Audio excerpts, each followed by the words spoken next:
have to step back. We have to step back? Yeah, Whoa. I know. Let's pontificate. We missed one. What did we miss? We missed Dave's comment on 2057A. The intent of the urban residential district. So up on the screen, I have what it currently reads. The intent of stating no business usage is allowed is that we don't want any commercial. It doesn't have anything to do with the home occupation. It really is focused on the commercial aspect of things. Brick and mortar. And so I proposed alternative language on the bottom that would just say the district shall be free from other uses except those which are compatible with this purpose. But the true intent is that it's rural and we don't want any commercial business storefront activity in that zone. I think that verbiage, home occupation, threw me for quite a while because I couldn't figure out what that was, which is just I'm working out of my home. But that definitely, is that clear, Dave? I mean, it doesn't really specify anything other than it says with what's compatible. Yeah, I think that gives an appropriate amount of discretion, so that somebody can say, well, if it's a home thing and if it's a, you know, Yeah. something It meets- minimus, then that's fine, but we're still thinking of this as a residential area. So we're not going to open When up. you start to change the character, Yeah. that's when I think you're incompatible, so I'm Yeah. okay with that. Okay. Yeah, the only thing I would add to that is that it doesn't change, and maybe instead of are compatible, it doesn't change the complexion of the neighborhood. I don't know about complexion, because that makes it sound. Mr. Chairman. Dave. We're in work session. Oh, okay. Well, anyways, I don't know if that terminology, I would prefer compatible, I think, because we're able to look at the charts, the tables, and see what's in that for that zone, and then you have the allowance at that point, whereas the term you used almost makes me think, you know, if all the houses are white and red in a neighborhood, that whatever has to be white and red. Well, Sound more, I understand what you're saying, but I will tell you that in urban residential, and I know this for a fact, there are several commercial businesses that are run out of their home that do not change the complexion of the neighborhood. That's the reason why I say that. They have business licenses and everything else, and if you didn't know they were there, you wouldn't have any idea. And I mean, So would you rather it say character?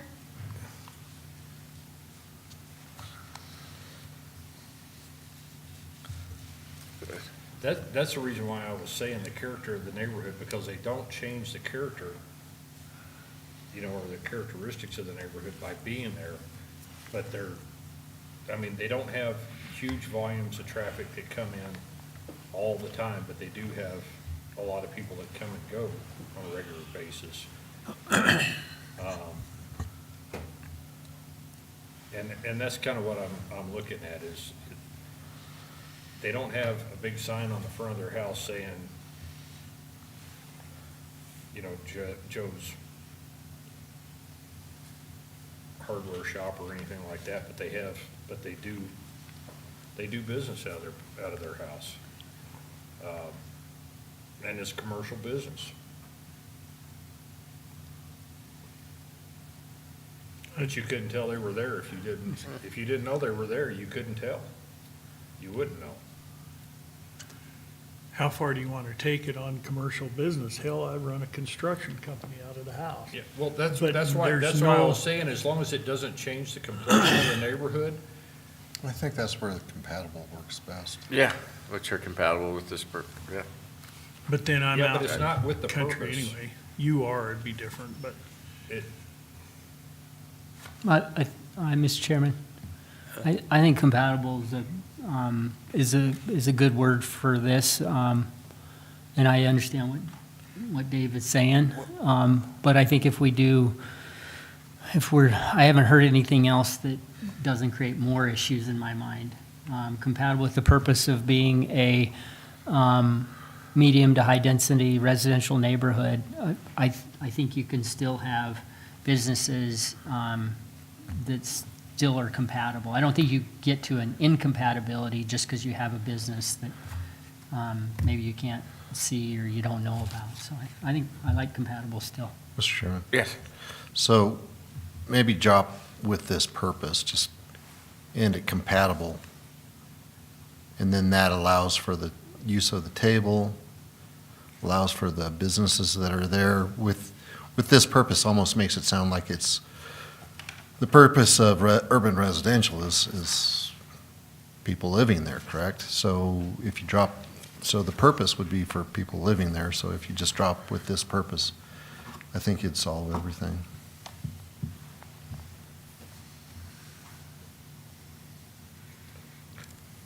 Charmaine, if you've got something, don't, just speak up. I think if you want to do that, you would need to change it for all the intents, because it looks like the intent and purpose is just the language they start those off with, if I'm understanding correctly what you're saying. Miss- So I see what, yeah, with this purpose, the purpose is to protect, If you have urban propose residential- and establish and protect, I mean, that's the purpose. As long as it's compatible with those. And my statement was just to keep it consistent. I Yeah. mean, whatever you choose, Okay. just have it match through all the zones. So I would suggest leaving in with this purpose so that you know what it's compatible to. The district shall be free from other uses except those that are compatible with this purpose, meaning the purpose and intent of this zone.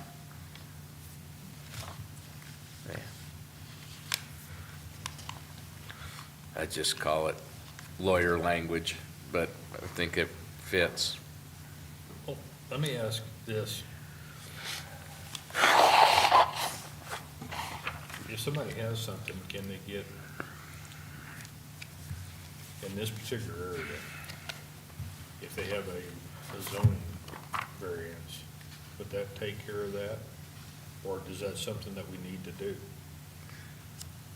Because I'm just trying to protect the people that already have their businesses in place, that you can't tell, what they're doing or anything else. But they're not changing the complexion that's out there. I understand what the verbiage is trying to say, but like I said, I can just see this not being interpreted that way in the future. If the use is current, it's grandfathered in. And so would be addressing any additional activity in that zoning district. It allows for home occupations. It doesn't allow for storefront commercial business. And that's where I think we're talking separate language. You're talking about home occupation, you're talking about brick and mortar storefront with sign posting, Billy Bob's shoe repair, and a parking lot in front of it and all that, a commercial business, where you're talking about a business run out of your house, right? And, Mr. Chair, I think this gives more flexibility, so you're not worried about variances or CUP. So if it's compatible, then it's okay.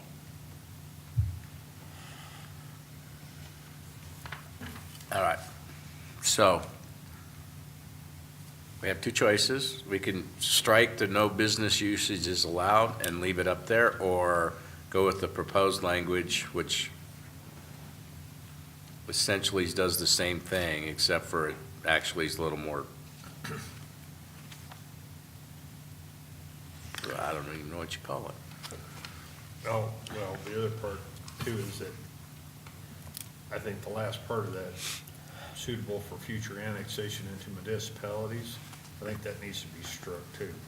Dave, you put your mic on. Oh, sorry. I think we need to strike that last part of that.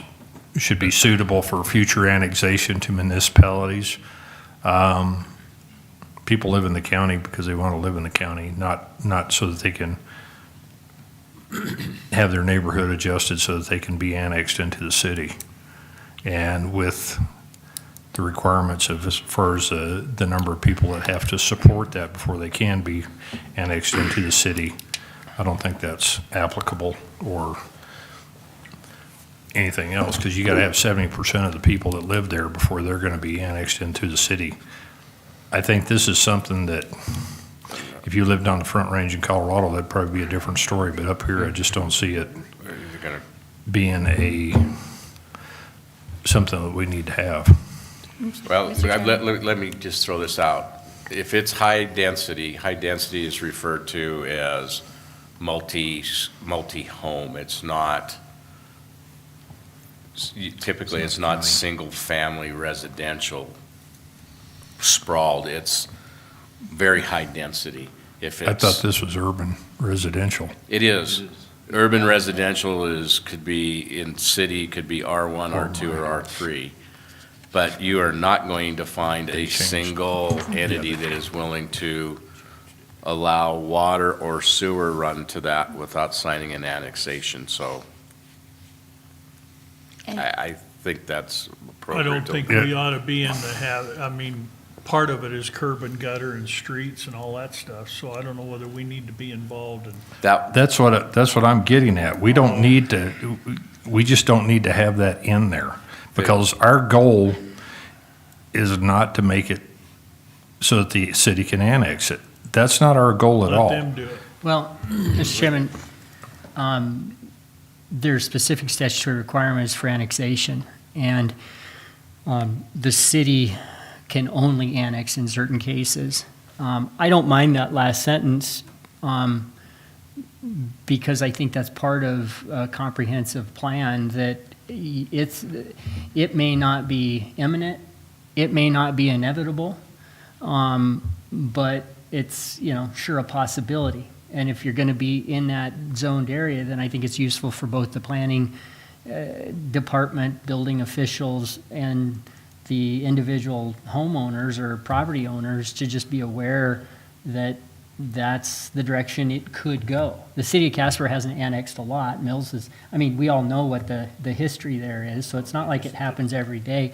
This doesn't say that it's going to be annexed. It just says, we ought to be mindful that it could happen. So that's why I don't mind that sentence. Just annexed a bunch of stuff off Robertson Road. The city did, so. But the city was already providing all the services to it. Yeah, and they're providing the services to other places. Mr. Chairman. Yeah. And I think what this is trying to address is situations like Allendale, like Midwest Heights, like other areas in the county where they're in the county, but they're butted up right up against the city. And in the future, the planning is to set it up so that we don't have the Allendale situation. I believe that's the intent. So again, remember that our comprehensive plan is our ultimate goal, and our zoning is a way to get there. And so this is a section that has been identified as preferable for those activities some time down the future. But if somebody comes in for a building permit and you are, then you're not going to say, well, someday it's got to be suitable for. It only has to meet the current, so this has to do with Our our long-term, current. this has to do with our long-term goals as a county and what areas we've identified in locations. So Well- we wouldn't tell them to put curbs and No. gutters. But and all is, that. is this also suggesting that this is one of the kind of, I won't say prerequisite, but if I have a piece of property, it needs to, and it fits into suitable for future annexation, then it needs to be in urban residential? Is that, where am I going? Urban residential implies that its proximity of the land is close enough that it's most likely going, potential for future annexation. Yes, sir. Okay. Yeah, my only problem with that is that they've already rezoned where I'm at 3 times in the last 28 years. And now I'm in UA, and originally I was in urban ag.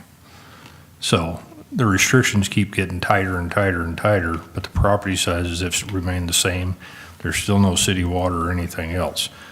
I don't want the city to think that that's a possibility in some of these areas. But the city has nothing to do with this. I know, but I'm just saying, that's why I have problems with that last portion of that. The city is gonna take it, whether it's UA, UR, even RAM. I mean, hell, some of that country out there, Robertson Road and all of that. Yeah.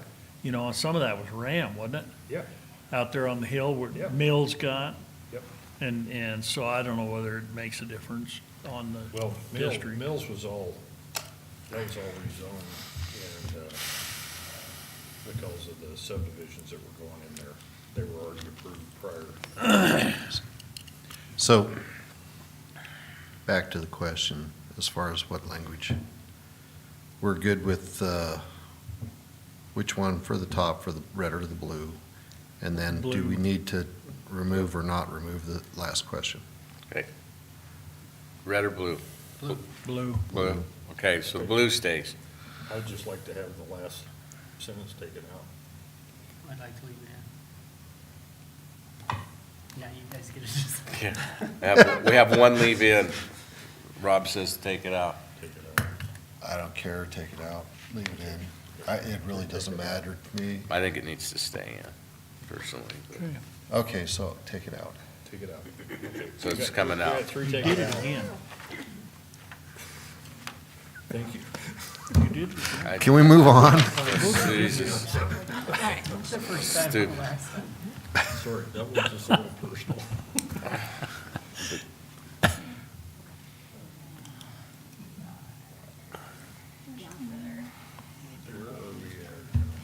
All right, Should be we are here. on 206. 20601. 20601. That's been fixed. It says address per PZ's draft. Yep.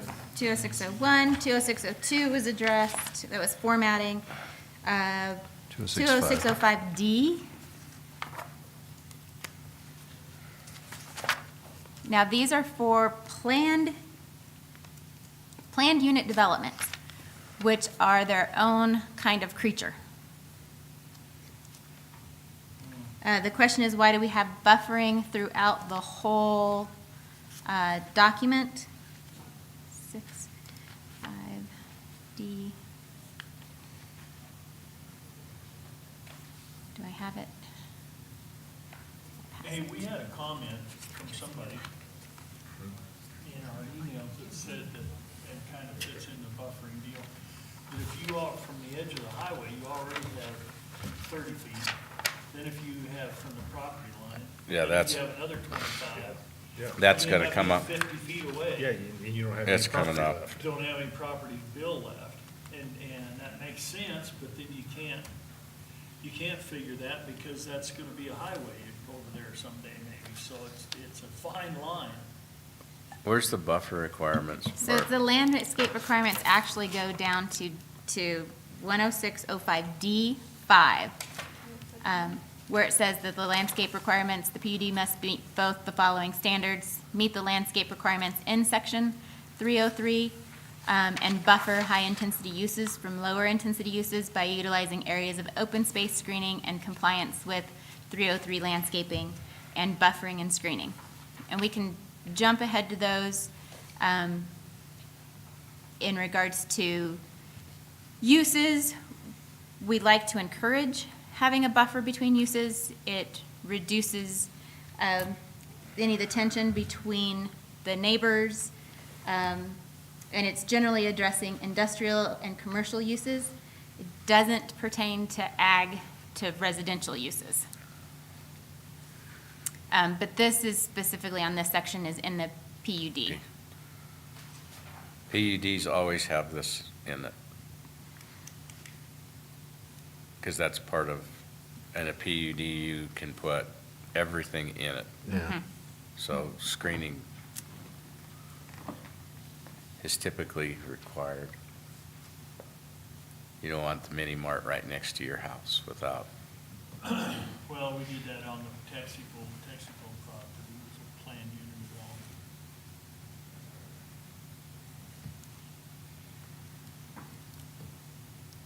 Works good for them, that old refinery property.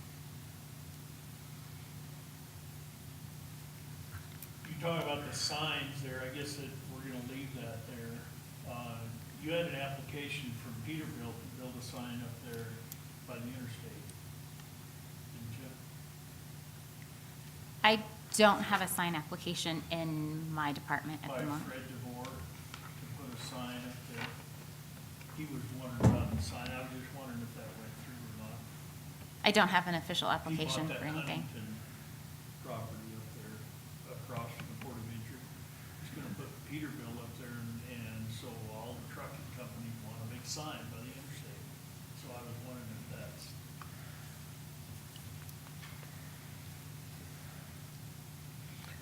are we good with this? Good. Keeping landscape requirements in the PUD. Okay, Well, is it landscaping or is it buffer, remove buffer requirements? so keeping Landscaping number and buffer, but 5 in kind of, there. yeah, they kind of go hand in hand in the PUD. The other one is, we changed in number 7, construction must be initiated within 2 years after approval of the final plat for a PUD. sometimes that's probably good within 2 years, because they have to go through a lot of other industrial siding, or they've gotta go through some other hoops to jump with. So it may take, I think that's why we had to revisit the solar and the wind farm, because they didn't have enough time. Yep. So I think that's probably a good idea.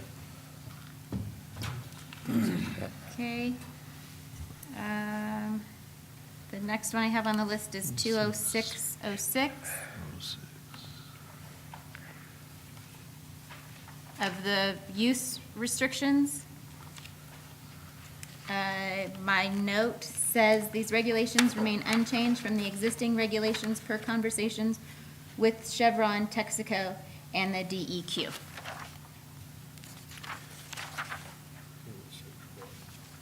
Go 6-6. So the, yeah, scroll up to the. What's that? table.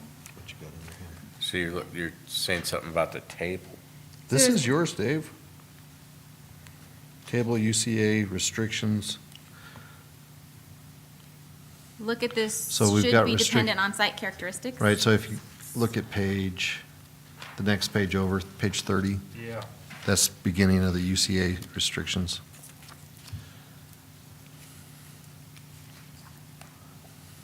Oh, you're saying it should be dependent on site It characteristics. should be dependent on site characteristics as far as what your UCA is, because the Amoco refinery site is a UCA.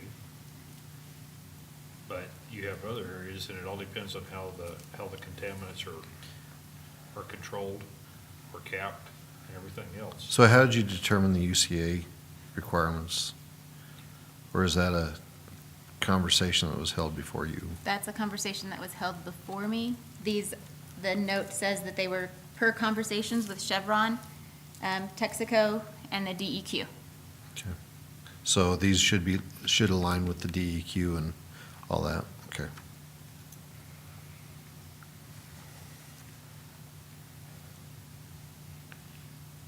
It was reviewed by Chevron, Texaco in relation to the VRP for the site. So on all of those comments, refer back to the Chevron, Texaco, DEQ conversations. So right now, that's the only place that you've got listed is the UCA?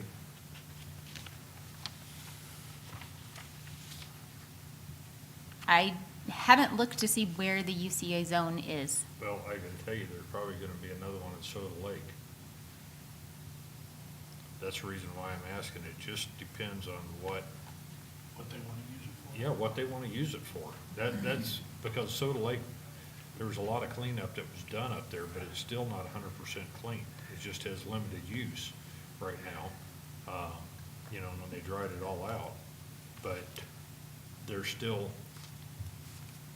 there was no way in the world to get 100% of the contaminants out of there. They just got the majority of them.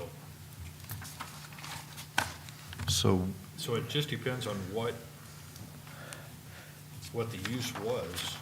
So do you want to eliminate the UCA column, or what do you? It's got a UCA. Yeah. Because they aren't remediation. I guess I don't but- understand. No, I'm just saying, I guess what I'm getting at is that we need to have something in there where, that it could be site specific as far as any additional uses. Typically, the DEQ goes in and dictates what you can and can't put on a site. Right, and that's where those site-specific standards are from. Right, to reference back to the document. Right, but there comes a point in time where that changes depending on what the cleanup is. Scroll down further. I mean, the further along you get on the cleanup, it's like Chevron. Once they get a lot of that stuff cleaned up, it's gonna be available to other uses. It doesn't mean that the whole site wasn't originally Okay, designated. so as what's a your, UCA. what's your proposal? Yeah, Just to put something in there, just put a statement in there that we can, that a site can be specifically looked at. What's the governing language? Can you go up to maybe scroll up to the top before the table? Allowed uses. Yeah. So is that what you're talking about, some Yeah, sort of? the table gives you the list of the uses that you can have, but I'm just saying that if you want to do it for something else, then, you know, that may be compatible in the future. Yeah, but my thinking is that if the table follows that paragraph B, allowed uses, and somebody doesn't like it because of a site-specific issue, that's where I think a variance can come in. Yeah, and that's fine. That's So I- fine. I just want to make sure that's what I'm getting at, is just that we make sure that we have that availability so that they can. And I think it is, just in general, in the variance language down below whatever, so I think they can ask for a variance to UCA standards or prohibitions too, right? Yeah, you can ask for a variance for anything, really. It just has to meet the specific criteria, yeah. Okay. Are we good with just leaving it the way it is? Okay. That's fine. I just wanted to make sure that is a possibility, that if it's in there, that's okay. So, All right. So I had your lists reordered because, and I realized after I'd already started making notes on mine. So what is the next one that you have on your list? It would be 206-06D2. So on No. Paul's list, 20502D1. D1, so that's all so then I think we're jumping to the landscaping, What did I have? 303. Does that, So 303, yeah, 303C2 is Paul's next one. I don't know about anybody else's. I don't have one yet. I'm looking at your list, looking at my list, I'm looking at this list. I have, I have There's 302, 302A from yeah. Dave. Well, I had I have that Dave had a 206, D2, chain link with privacy slats should be adequate. And That'd be a screening deal. that is the Yep. screening in the It says a 6-foot solid fence right now is a property adjacent, and I'm just saying add a chain link fence with privacy slats. And I think we Page covered- 32, D. B2. Oh, 2062. D. And again, this is for that specific zone. So solid fence, does that mean solid from view or solid all it? Because I think the slats are the, The privacy slats prevent it from being, I mean, it's, Chain link. yeah, Yeah. yeah, that's what I'm talking about. Yes. So That this ought is to in be- the use control area, so I think there was an intent to have it be solid in that solid, area. well, is it I mean, like fence, wood, or is it, because the chain link would actually provide more security than the wood. Yep. And it's As long as it's- and if easier it's- to put up, it's it's more wind resistant than a wood fence is, less likely to blow So I over and propose everything to else. change so- that to like industrial standard for the fencing, Instead of a which, solid, which allows for the, yeah. And so I don't know what the industrial standard is. That may or may not be solid. I think it's not solid, and it does allow for the chain link with privacy slats. Or the proposed eventually when we get to it. Yeah, that or just take out solid fence and put a fence that's opaque. 6-foot privacy fence. Privacy usually implies, Yeah, yeah. Then it could be wood, it could be solid, vinyl, it could be anything then. Just as long as. Yep, just as long as it's a privacy fence. yeah. Yeah, it seems like we put in slatted chain link somewhere in this thing. So Yeah. as long as Christie can make them consistent, Yeah. Yeah. That's- solid yeah. or slatted chain link, I think we're all. We did, because we have got it in other places in here, so this is just, as a screening, this is just a different method. That one's done. Does that make sense, Christie? So now the So yeah, now we're down to 302. 302 D. 302D. Did we talk? Yeah. Yeah, 302D.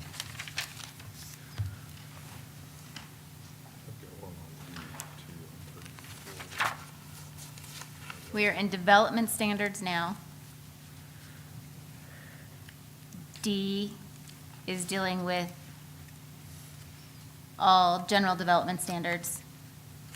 Sections 2, 4, and 5 were removed.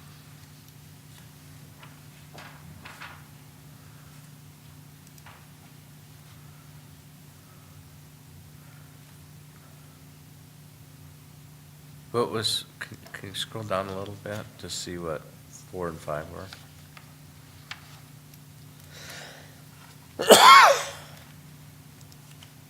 So for, Oh, okay. It was near under lighting. yep, was the lighting. Okay. Dave did have a comment on D1A.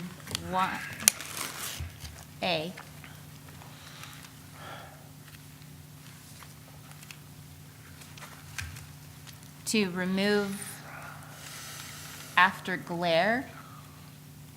Yeah, Ta- remove ta- improved views of night sky, reducing impact of wildlife habitat, and generally conserve energy.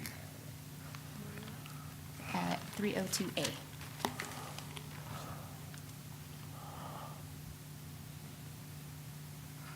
That last part of the sentence on A.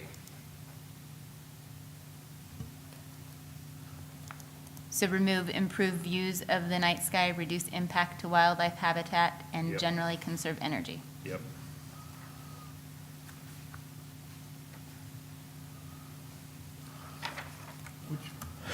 Mr. Chairman, Yes. I'd just like to let the commissioners know that the United States won the game 1-0 and will be moving on out of the group stage to the elimination rounds. Thank you. I'm sure glad he's gonna be happy. We appreciate your updates. Yeah, he can be happy now. He had money on that game, boys.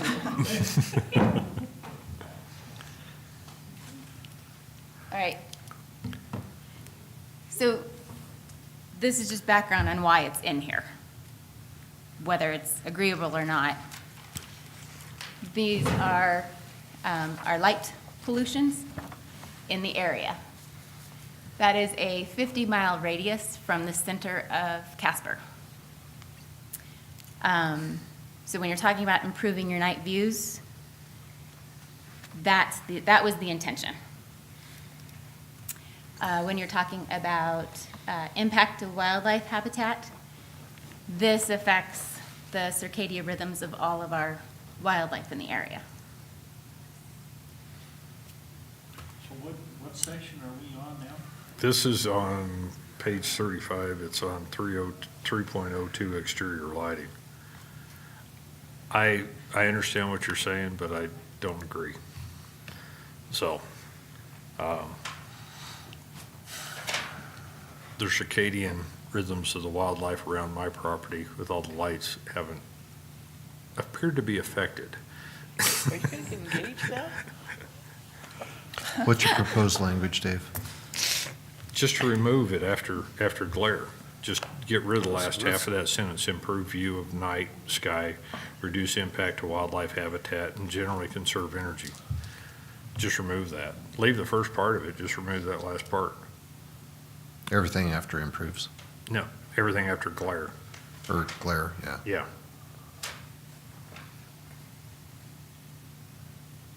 I don't care.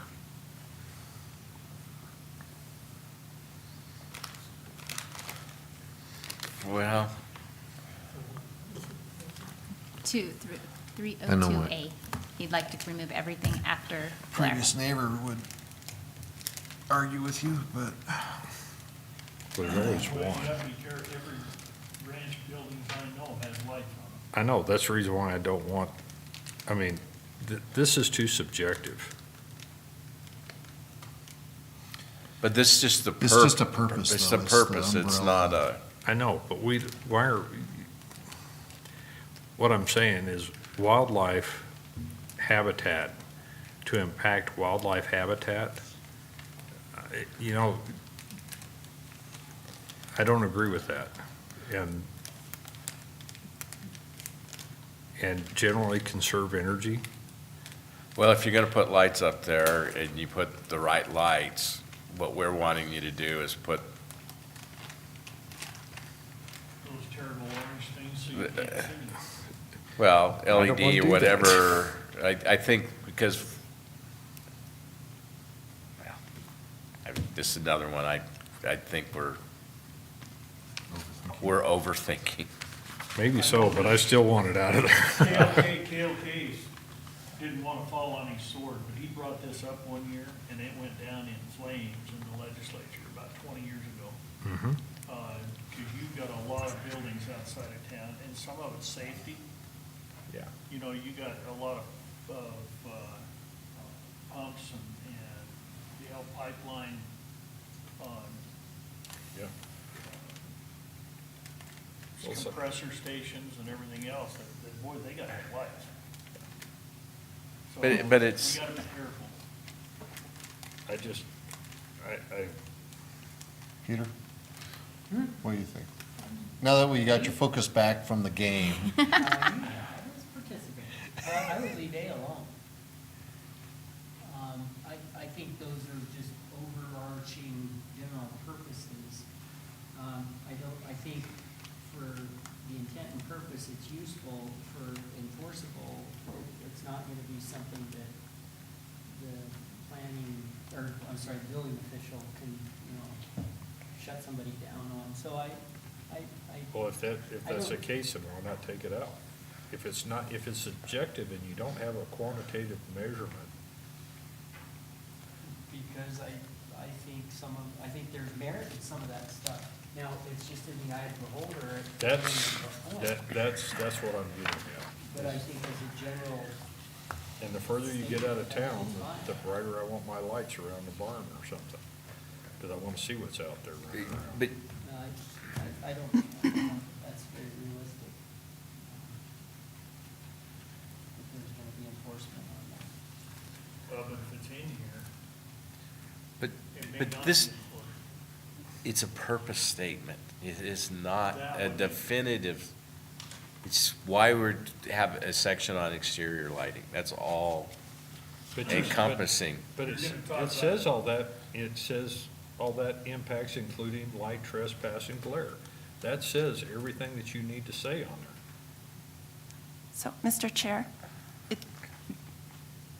Yes. subsection A would not be something you would say violation of subsection A. It's going to be a violation of D1 or Yeah, or or you, something after that. Yeah, the standards, not the purpose. A more or less comes from the plan, land plan. Lighting used primarily for agricultural purpose, oil and gas extraction or mining purposes. Holiday lighting, display, emergency, I mean, you could put exemptions in there if that's your fear, but Well, like I said, it says it all when you says impacts including light, trespass, and glare. That covers the rest of that stuff. The rest of it is just adjective, it's just a description, prepositional phrase, I guess, of what I'm looking at. Because all it's doing is describing a light, trespass, and glare. It's not required. Peter, all right, Peter, Up, down. up or down? I leave it alone. Rob? Leave it alone? Leave it alone. Leave it alone. give them the next one, Dave. I think the exemptions I think, I mean, that's, yeah. help you out a lot. D3. All right. So then I have D, going back to those general development standards, we remove those 2, 4, and 5.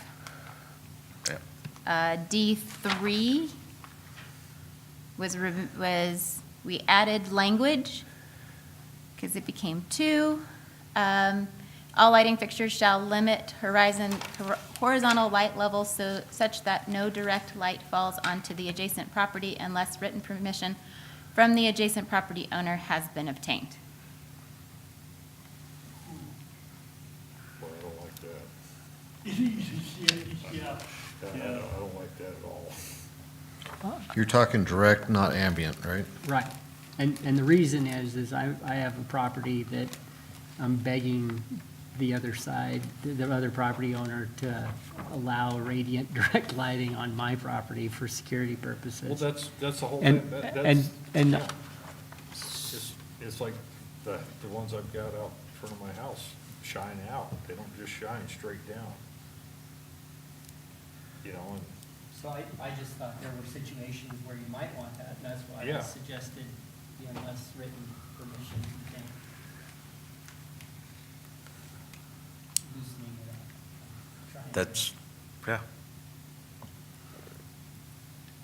Can we add the word direct horizontal?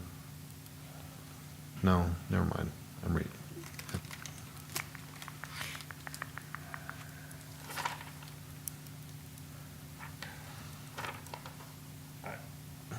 I don't like it. Because if somebody puts a house up next to me and starts shining a light at my house, it's probably going to go away.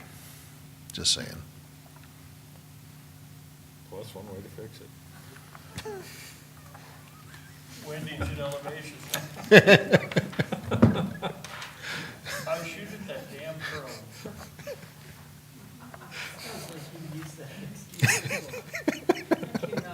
I guess, no,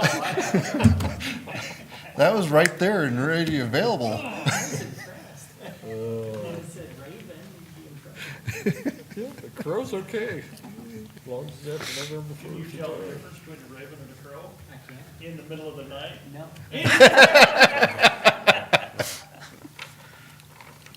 All right, leave it with the addition or not? I don't know, I see that as being a bigger pain than, I'd leave it with the addition. Rob, yes. Jen? Yep. Peter? Good. All right, that's with the addition. All right. I deleted that. D4 and 5, those are deleted. So we are on E1A.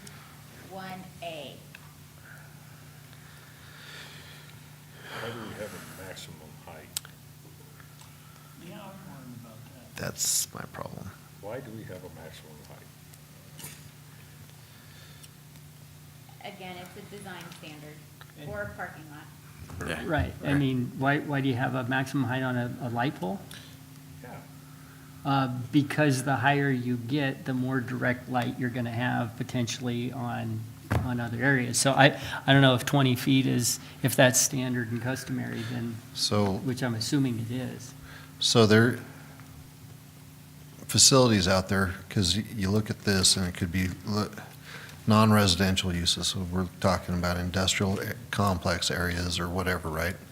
So you may have a yard out there, say, WL Plastics out there, they want to put in one of the light poles like that's along the interstate, you know, those ring light poles where they have to drop the ring to change the lights and stuff and then lift it back up. This won't allow that. And speaking from somebody that put together a facility like that where we use those specific poles, this would really have been a pain in the butt to work around if it had been there. Commissioner, Chairman, ag purposes, oil and gas extraction, or mining purposes and airport operations are all exempt from this. Right, but like WL Plastics is not any of those. It's manufacturing. So I have a problem with that. I have a problem with the 20-foot. Is there, I'm thinking some of those light poles out there that we've got our night lights on are 30s. you're ag, You're exempt. You're exempt. God, man. But what's good for the goose is good for the gander. So, Thank God. Commissioner Mellon, is there a height that you think might be standard and customary in the industrial? Usually you don't go much further than, you know what, the poles that I'm talking about, they're down sure. there by the turnoff for Yeah. Torrington, and they're up here just off the Those are about bypass. 50 feet. Yeah, those are about 50, 60 feet, I Yeah. think. 50 or 60 feet high. And illuminates, Because you can get away with Illuminate. one of those poles versus however many 20-foot poles. And 4.0 candle at, So, is can I- not much. what that. do you have any idea where these Yeah. standards came from? Because I'm going to guess that the 4-foot, 4.0 candles and stuff, there's probably somebody that studied this to death and came up with these. I bet it's in every municipal ordinance, you know, Could be. out there. So I don't think we have the ability to sit here and redesign that ourselves without doing a whole bunch of research. Again, I think a variance is a possibility if somebody wants to do that and they're going to show no material harm to the neighbor. I'd be all in favor of it. You know, they got 10 acres instead of one, you know. Well, who's going to go out here and measure these? That's the next question. You have this in here. That's an enforceable item. Who's gonna be trained to go out there and find out what these are? Who's gonna, What's in place is in place. What this is addressing future development. So if they're going to go out there and in the future create another WL or whatever, then at that point, that's gonna be where this addressed.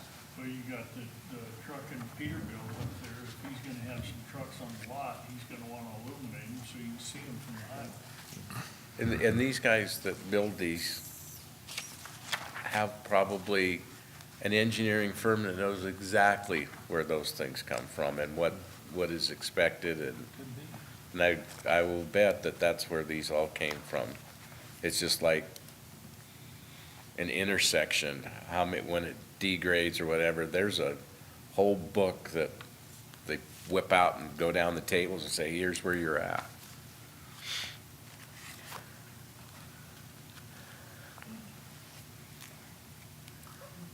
So mess with it or not?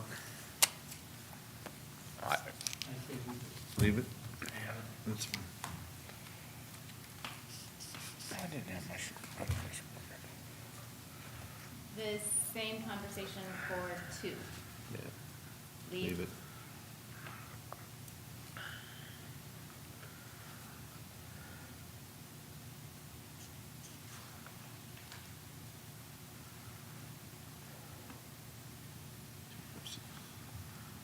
Where are we at now? 302E2A.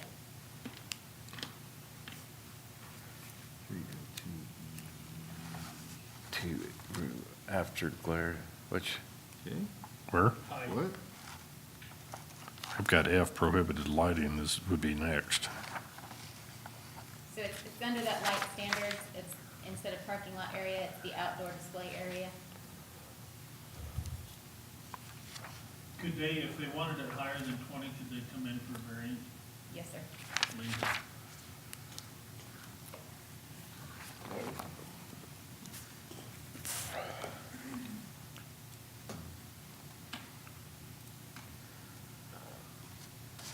Okay, next, where are we at next?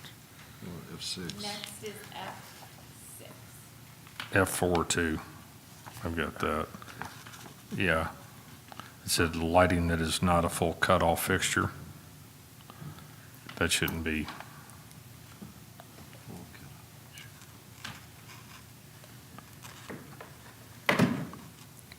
I just think that we ought to remove that. We don't need, it doesn't matter if it's a full cutoff fixture or not. That's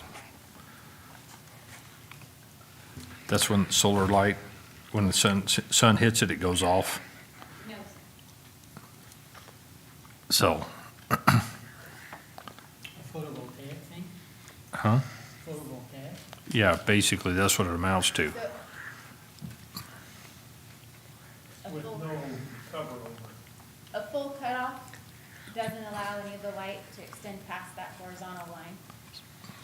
So that's a We're shield. talking about future development. Okay, so you're talking about a shield on there. Okay. Mhm.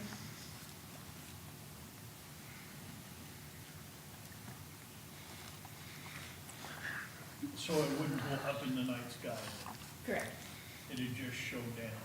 correct. Could go back to the language piece, Tracy?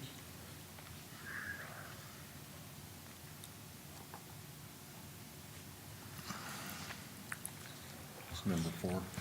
Yeah.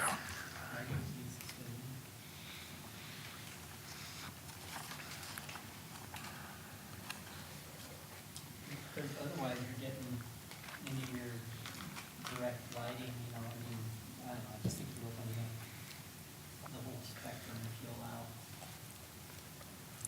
that to come above horizontal for redevelopment. Boy, how you gonna keep it from lighting up the sky, even if it isn't like flying? I mean, that's what it's for, is so the airplanes don't have that big a glare. You know, light's a light.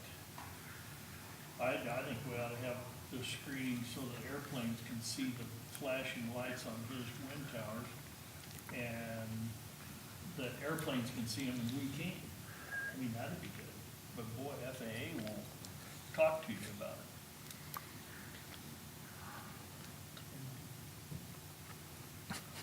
Leave it. Remove it. Mr. Chair, You want to Yes. remove it? this isn't legal, but it's to protect, you know, Wyoming's big open sky so you can look up and see the stars Oh, you without the got- light pollution. All you gotta do is go a half mile out of town, you can see them all. Get out from under the wall. Yeah, get out from under the lights, just like they do in the city.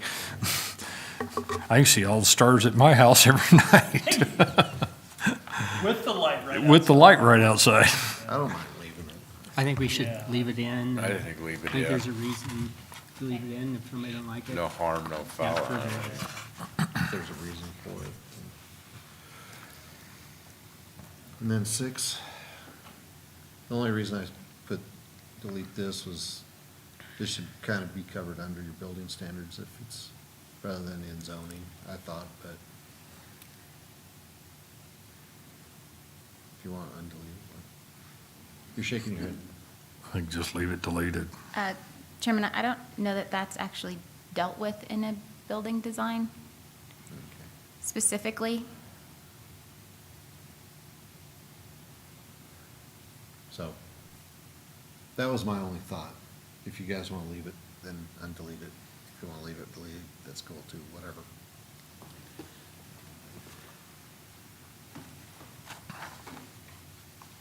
What's a 25 lumens per lamp? That's not. It's not very much. No, lumens is nothing. It's like a 25 watt. No, no, no, no. A lumen is very little. I Well, mean, it's less than that. yeah, I mean, yeah, that's not very much at all. I'm good with taking it out. Out? Yeah. Out, all right. That way she doesn't have to redo that section. All right, then we're at 303 landscaping. And I have a conflict here on it. One says add, some CUP shouldn't require plans, so carve out exceptions. I have one, this is the county HOA or covenant should cover this, not zoning. We added condition requested by county planner, so I think we are on C1. Yeah, sorry. The landscape plan shall be submitted with all conditional use permits and zoning certificates as well as construction drawings associated with subdivision applications. We added when requested by the county planning department.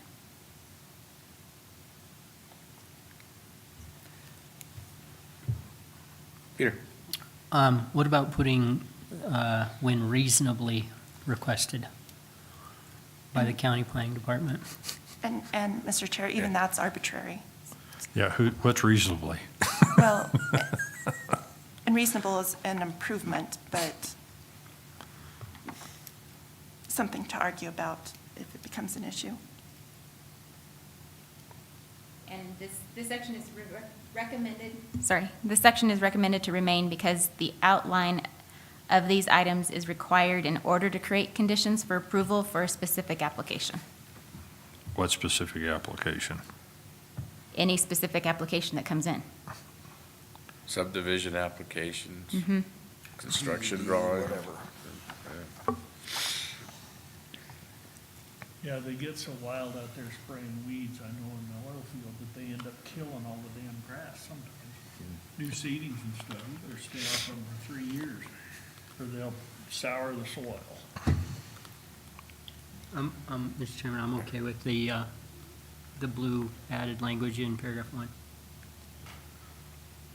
Good with one? Just to keep moving. How about 2? This is, I'm okay with that change language too. Wait a minute. Can you make that a little bigger? Probably not. Yeah, maybe. Thank you.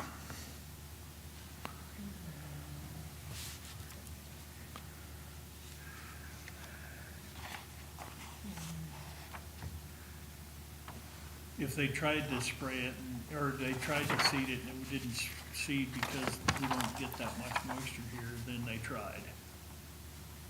They do it again. But you didn't say spray the weeds every year, so that's good. I thought we were right here.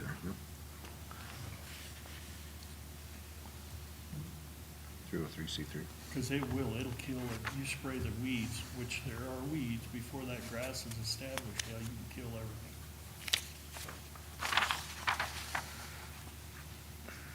Athon approved. So It's job security, I keep getting. are we good with it or not? Which section are we on? Two. Number two. Two. It I'm is a good. responsibility. I'm good with that. And 3? This was yours. Yeah, the only reason I threw that in, more and more people are using rocks and boulders in landscaping because Don't have to water it. they don't have to water it. they Yeah, don't it's have to- xeriscaping. Yeah, so, I'm good with that.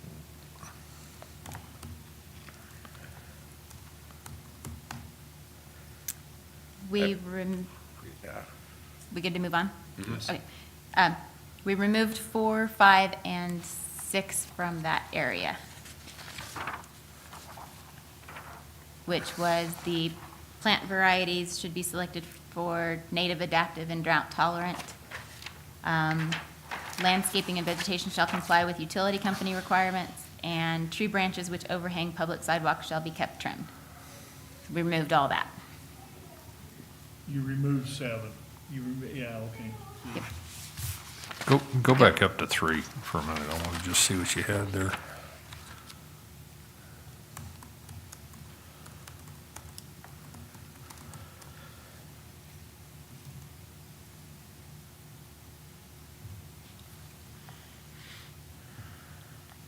I don't think we need to have a native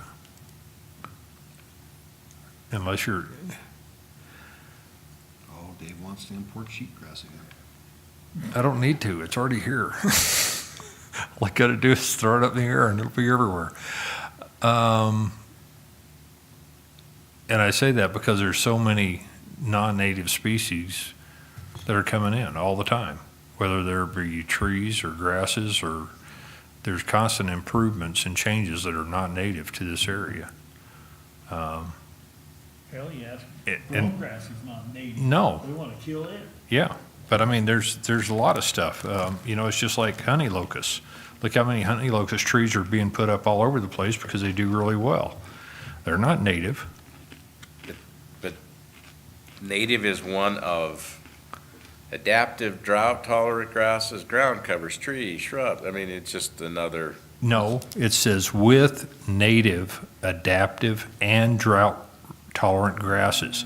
It implies that they have to be native So change, in that statement. so change out and to or, and then you have all 3.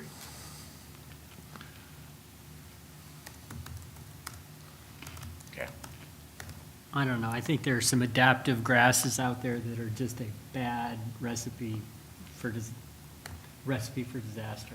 Oh, I'm not saying that they're not. I'm just saying that, But let me just say that that'd be my only hesitation with, adding Jim's or. I don't think there's a problem with saying the ideal is to have native grasses. This is just part of the planning, not, I don't know. I don't see a problem with native grasses. Yeah, I- I really don't see, it depends on who you are. If it's a BLM and you're talking about native, it's different. yeah, but this isn't talking about the BLM. No. This is talking about in town, bluegrass is not native, but it's all over the place. I mean, you have a lot of different grasses out there that are not native, that are very adaptive Well, but it to it this, could be to one this of the climate. three. But that's not the way well, then let's put a mix back in. I mean, A mix of, yeah, let's put a mix. put a mix back in then. Okay. So that Either you that or can put have with species such as would do the same thing, and that would actually take care of that. Let's just strike, let's take the strike out of a mix. A mix of- of native and then- drought, then yeah, that and covers You it. could have one of the above. I'm good with that. That's better, yeah. Okay. But if you got a mix, then it's implying that you're gonna use all 3. Dave, we're never gonna get through I this know, if that's we the argue reason- every little. That's the reason why I said if we just put with Native is With- actually, All right, species such 3.04. as, it's gonna do the same thing, but then you can use all three of them. It doesn't tie your hands to Or one or one the other. item or the other.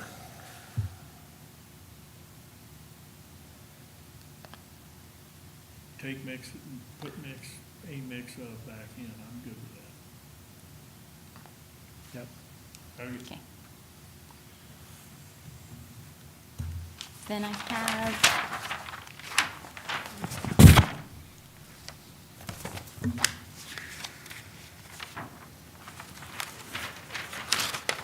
Buffering, 304, you guys have, buffering.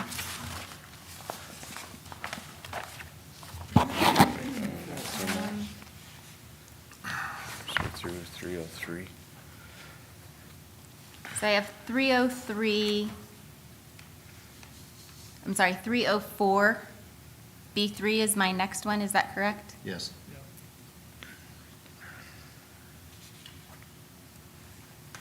We took out, this requirement may be waived by the Planning and Zoning Commission upon presented approval of an appropriate site plan, which alleviates the necessity for said screening.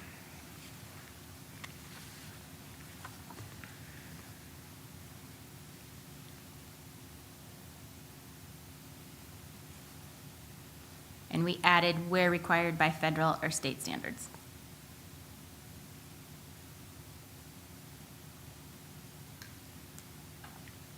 I'm good with that. Obviously, good with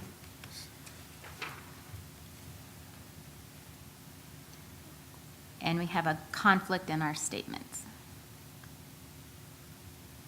Yeah. Fair. Oh, it needs to be restated a little bit. I didn't fully think out how it went together. Oh, you on 3? Yeah.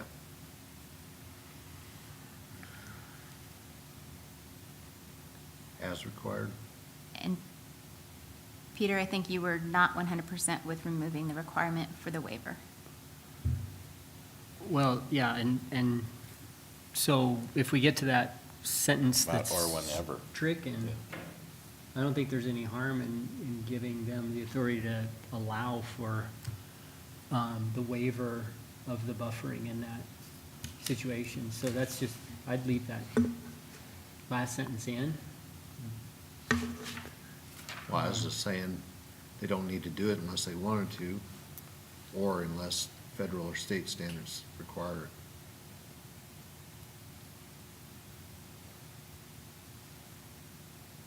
That way it alleviates that waiver completely. They can do it or not, or they are required, one of the two.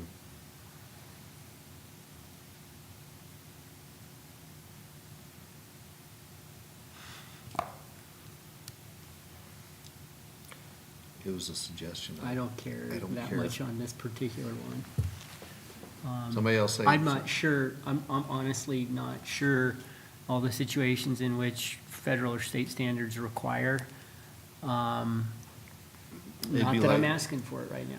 Right, it'd be like Rob's, or the example from this morning, Uh-huh. 2026, the vehicles or not abandoned. Right. Rec yard, Collection, right. Yeah. There is a state, or is a state statute that says it's gotta be screened, so that would be one of the requirements or standards, right?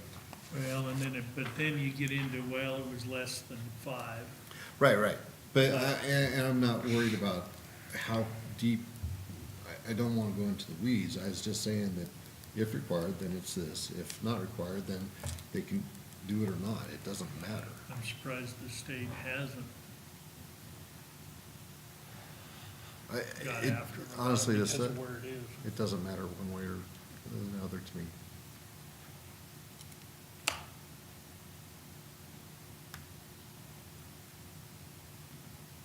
what do you think, Mr. Chairman?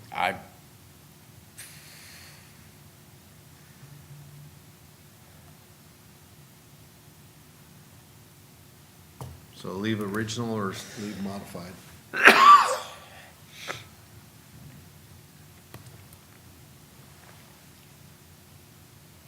most of them are probably going to put screening anyway. So, And some of them were gonna tell us to go to hell, yeah, which he did. I'd go back to the original Chrissy, original. and just scratch where required by federal or Yeah. state standards. But then do you want that last sentence, just Yeah. if somebody Yes. makes a good case? Yeah, Yeah. All right, so you're gonna put the deleted back in and take out the blue? yeah.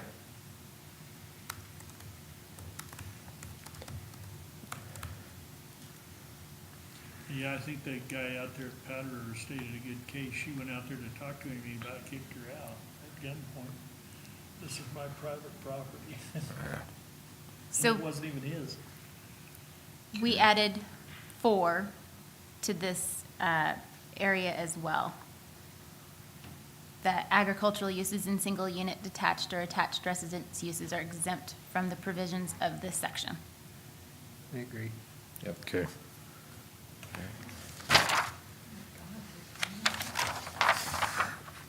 I heard that. Yeah, I heard that. Hey, she said one thing in the last 3 hours. Everybody went, ring, ding, ding, ding, ding, ding. So the next one I have is that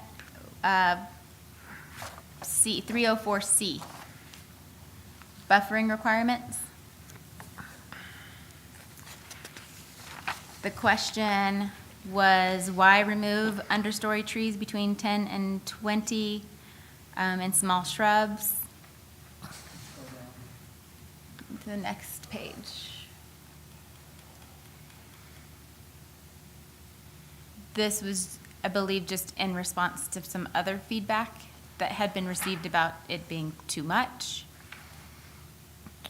I guess I'm just wondering why we're requiring people to plant trees when they're hard to, I mean, you can have them plant the trees, but if they've had any luck like most of us have around here with trees, they won't last. Well, but you give it a choice if you want to go shade trees, large shrubs, or fence. Right. So, Or burn. or berm.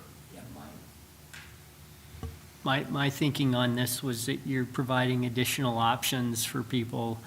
And I think that small shrubs, things basically 8 feet high or less, I think are gonna be, cover most of the buffering or the screening objections, anyway, or I guess not the screening objections, but kind of the use objections. So I think some of that shorter stuff is gonna maybe survive better, be easier to plant and keep alive, and may go a long way to, take care of some of those buffering issues. So I think that stuff's helpful in there, not onerous, like a big requirement.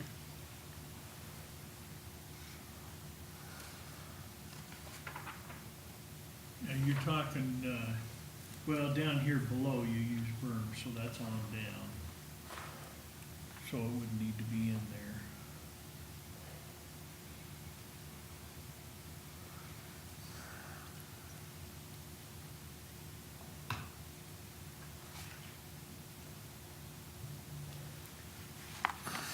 So I'm okay with the minimum depth being stricken.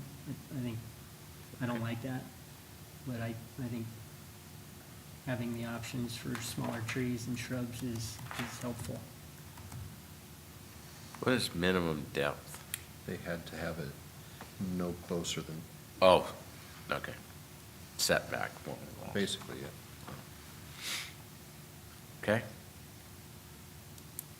So, we have a whole bunch of strikes and a few blues, I'm good with Peter's proposal. which It'd be is, fine. To put back in the line understory trees between 10 and 20, and then all the way across. And Okay. then small to medium shrubs 2 to 4, and then across. so you're gonna leave the minimum depth struck, put everything back, and keep the blue Correct. that's up there? Yep. Okay. Is everybody else good with that? There are the privacy slats. Mm-hmm. Maybe they're in there Hey, Dave, you were there. There they are. Dave's privacy slats.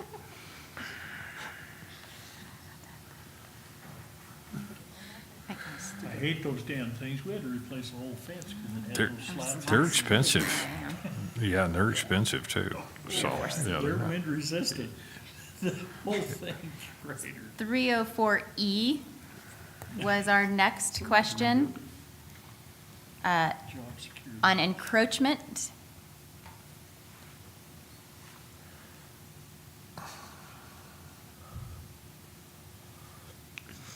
Encroachment, remove 1. Vehicles should be allowed.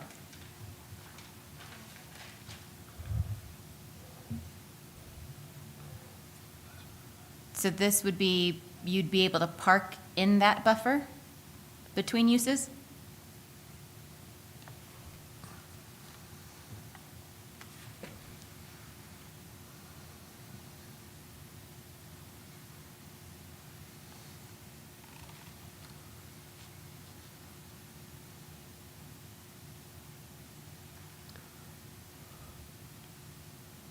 My note says prohibiting parking from vehicles and construction of structures within the buffer maintains the integrity of the buffer between the uses.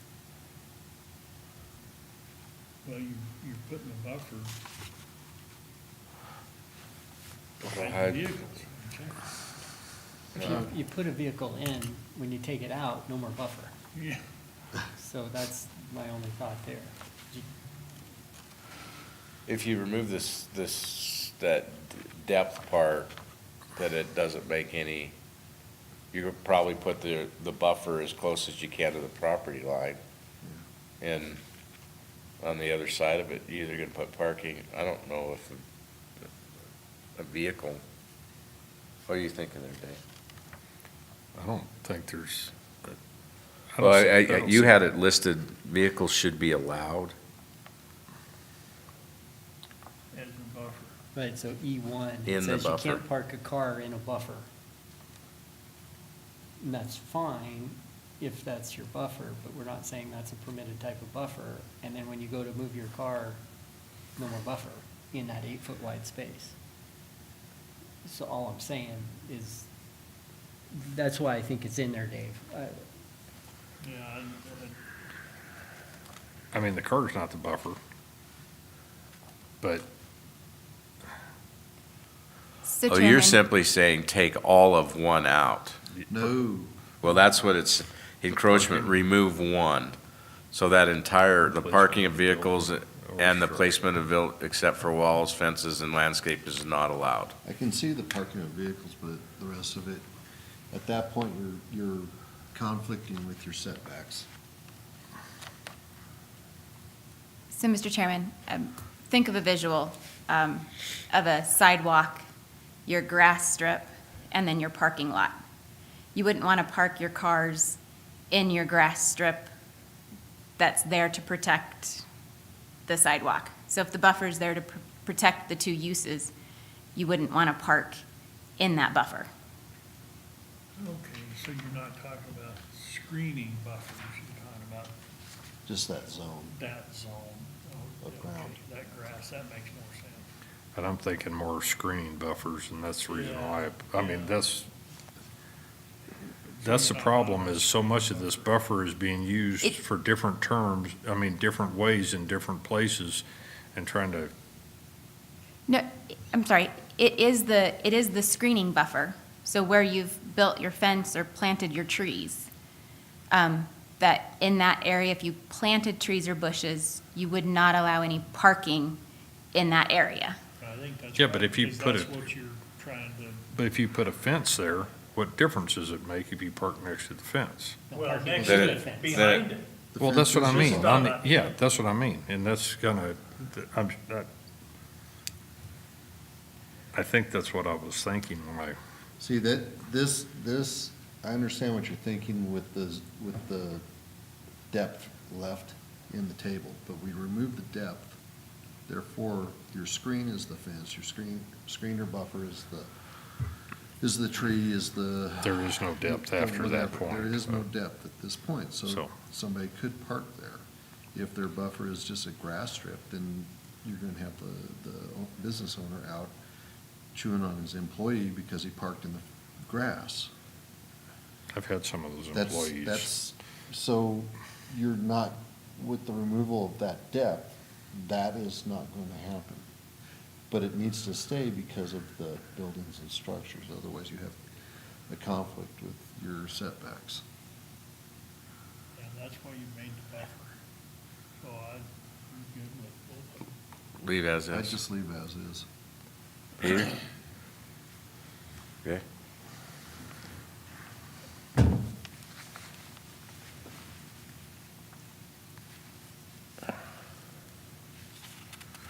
Where are you next? We took, F is next. Parking lot screening, I think. Or the We're grade change. Talking, the grade change, sorry. So your option is you either have that landscape strip, or you can dig out and create that grade change to create that buffer, to keep your parking lot screened. So you can be, that retaining wall is one of your options. Is 6 foot enough for a buffer? 6 foot tall, It's 6 foot wide 6 foot wide, with a 3-foot drop in grade. okay. Okay, okay, and no steeper than 3 to 1. This is what they, What'd you say, Jim? this is kind of what they did out for 2026 for a screening, except for you went a lot higher. Like a Natrona, Yeah. yeah. He No, went no steeper than 3 to 1, so Yeah. that's a 2-foot drop, not a 3-foot drop. But it didn't look good and I approved it, that was fine, it was quick and easy, and it's kind of haired back in, it's got some grease wood on it, doesn't look too bad. So this is just another option. Yeah, I think it's okay. Yeah, It's just, if somebody wants to do it, they can do it. If they don't want to, yeah, yeah, it worked for them. You can still see some of the stuff behind it, but it doesn't, you don't see all of it, it's good. Okay?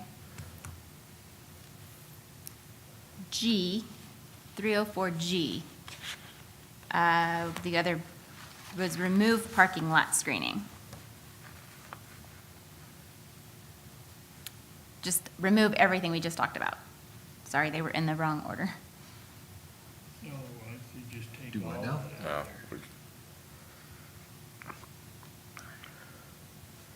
there. What's this? Or was it service area screening? Dave, this is your comment. Yeah, it says parking lot screening. parking lot screening, G. Okay.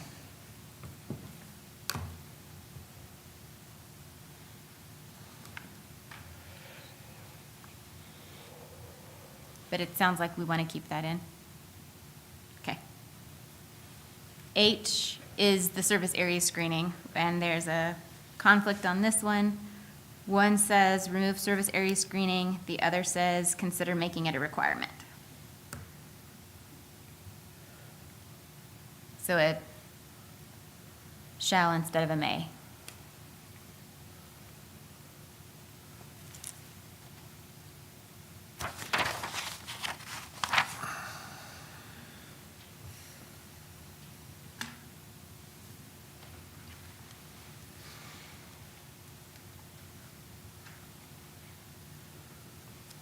Okay, which one Can are you we scroll on? down a little more? I think most typically, Service area screening.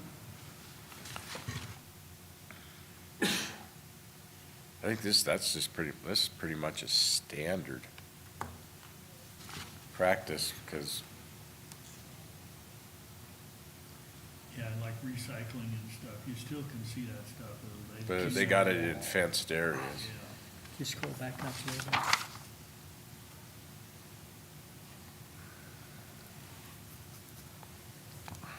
I don't know, I said, I think I liked the word must, but I don't care that much on this one. So, Why I put recommended is because some of the industrial out there, you know, the trash bins are in the front and back, just for operation's sake, not so much whatever. And so to handcuff them and make them put everything in the backyard is maybe a problem. Yeah, they may have 3 or 4 different trash bins around different locations on the site that service different portions of the building, so. Most of them anymore are pretty well covered, so the wind doesn't blow everything off anyway, and they're not that bad. So we'll leave that as proposed. Yeah, as it adheres to a standard of practical consideration, or you've got with practical, well, I think they're about the same. Yeah.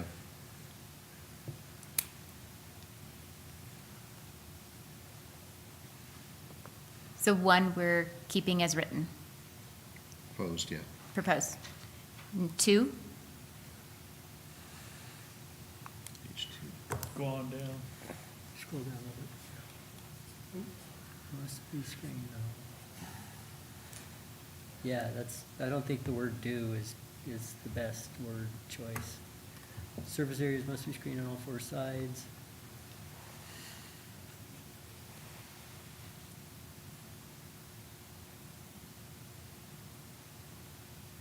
So Jim, is that your addition? The- Due to is, Yeah, due to, is just, so you've got, So yeah, what do you think? what I was thinking just is, you got industrial or whatever zone, right? And right next to it, you got a residence. They've got their screening, but because the residence is right next to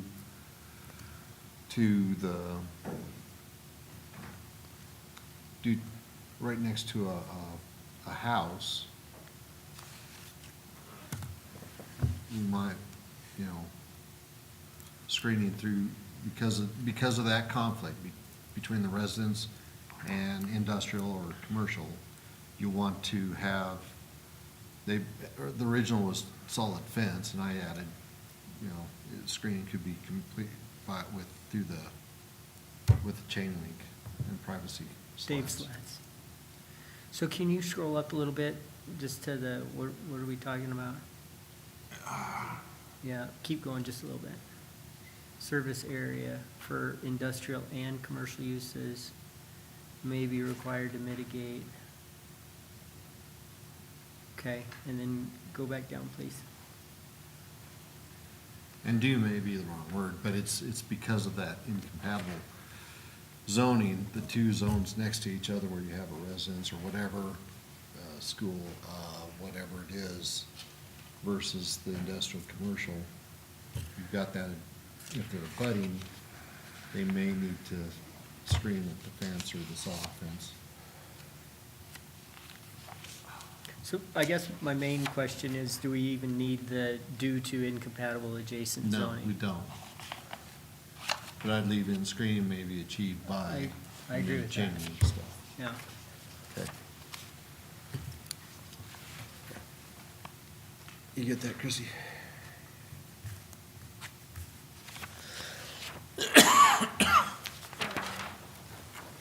I'm moving due to, will be screened on all 4 sides by solid. Period. Sorry? All 4 sides, period. Period. Is that not going to run into? No, and then it picks up with the next sentence, screening may be achieved by. Leave that. So then we're adding, So we're just striking out due to incompatible adjacent zoning. Just strike that piece okay, out. just to zone. Rob needs to know as well. oh, Robbie, yeah. Turn your mic on. Okay, you can leave it on or whatever, but Yeah. They say they can't hear us. And we're keeping Whoever's listening on YouTube. the a solid gate chain link fence with privacy slats with is all in as well. Leave the rest of it good. Okay.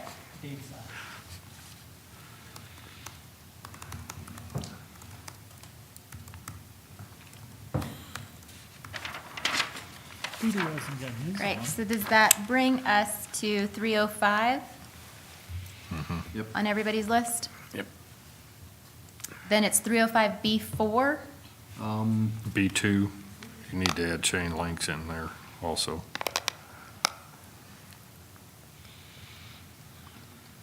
I'm sorry, what was that? B2, B2. yeah. Just talking about what types of materials you can use.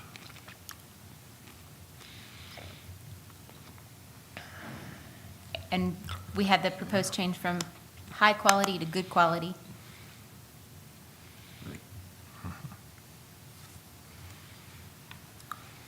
Probably can't get high anymore. Well, is chain link aluminum or metal? It would be metal. So I don't know if we need to put chain link per se, but Well, Metal, that's fine. metal has a different thought pattern. I just say good. All Good is fine.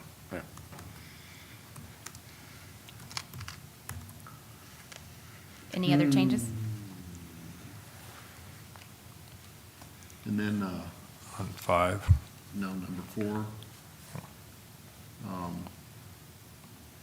Doesn't need deleted, I think it just needs to reference that it meets whatever buffer requirement that the zone's in, not that it must be OP.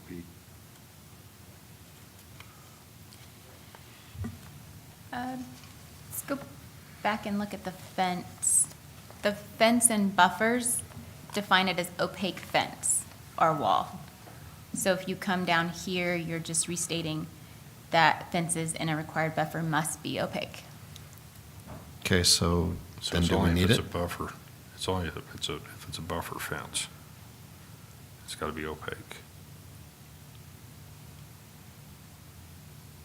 And So- opaque so then- includes the chain link with the privacies? Yes. Okay. Yes. I'm good. Number 5 on there, we need to get rid of. 5 is discussing barbed wire fences in urban areas, manufactured home areas. And the PUD gets to make that call in their standard. So Who made that call? PUD, whoever makes the Oh. PUD. for, It's So- spelled out in there. a planned unit development can then include or allow or disallow, depending on their standard. So is this only talking about PUDs? Now, this is talking about a barbed wire fence in urban residential, urban mixed, and manufactured home areas being prohibited.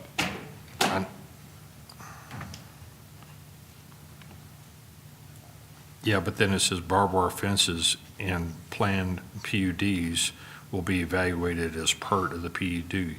But it says above that you can't have them in UR, urban residential, urban mixed, or manufactured homes.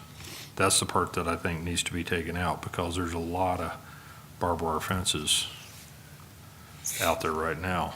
So for future development, I know, but if somebody takes their barbed wire fence down and they want to replace it with a barbed wire fence, It'd still be allowed. as long as it's replaced within the year, it's allowed. I guess my question is, why can't you have one in those areas? let me ask you a different question. What's the purpose of barbed wire? Is to keep people out. People or And animals? things in. It both. And It can be both. It's an inexpensive way to put a fence around your property, and it's easy to maintain. You don't have to worry about the wind, you don't have to worry about the snow or anything else. So it just depends on how you build it as far as what you're keeping out. But you can still pull wire and do the same thing. It doesn't have to be barbed. I guess the only reason I bring it up, Barbed you're in wire- residential and No, it's areas around and I wonder if it's a safety What's the issue. minimum lot size then?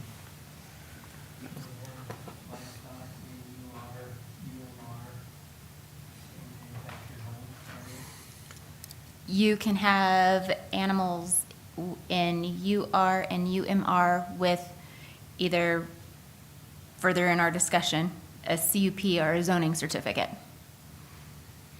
So there are times that you would use a barbed wire fence in those applications. So if it's 10 could you have 10 acres in urban mixed residential? You could have more than 10 The minimum acreage is 2, minimum, not a maximum. so they're not a maximum. So, yeah, people want to have their 4-H animal or their horse or something like that. Yeah. You need barbed wire out there. Yeah, it's a highly effective fence, and that's the reason why I'm saying that. I don't care if you don't put it, if you have a special exemption where you need to look it up for a PUD, and I can't see, an MH where you would need barbed wire, but the other two, you could. So as a compromise between everything, I'd strike urban residential and UMR, leave mobile manufactured in the PUD language in. That's fine. That'll work.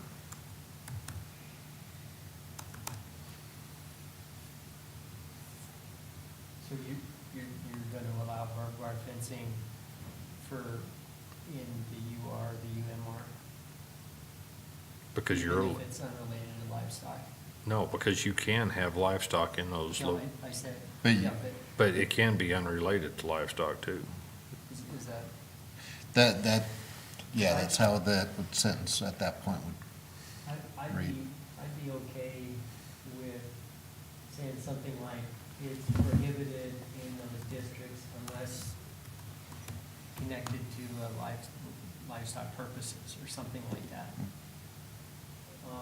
But I think that when you do get into some of those those denser situations that, barbed wire is the best choice.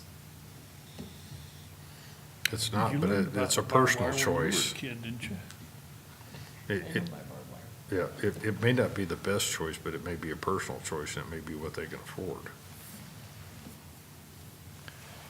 Good fences So make we good want to- neighbors. Yep. I like Jim's, just take out the UR and the,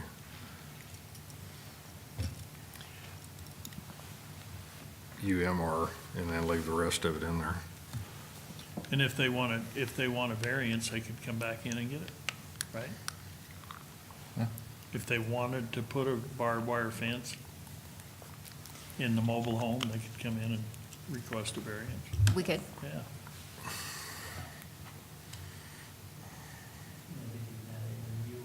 They could do that in the UR. Yeah, they could do that in there too.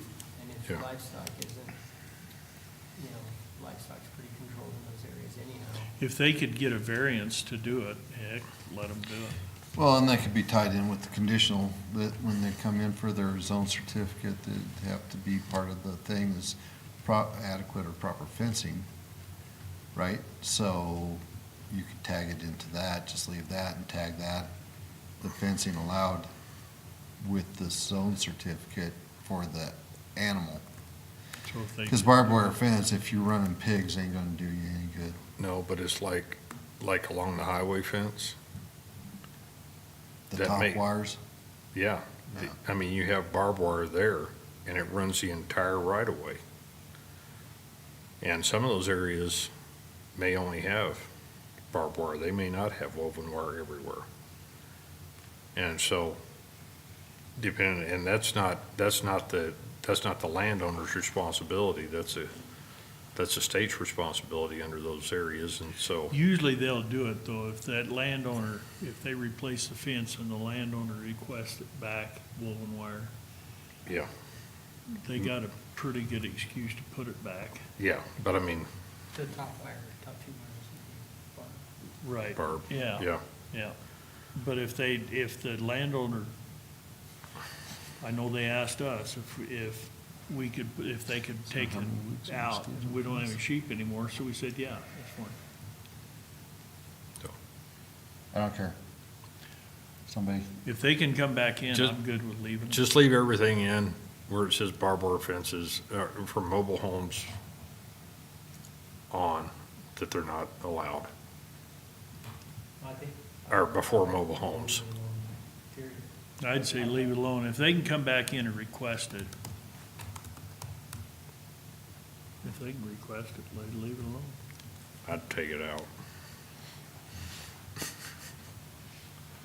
Leave it in. Leave it in. So we're leaving it in.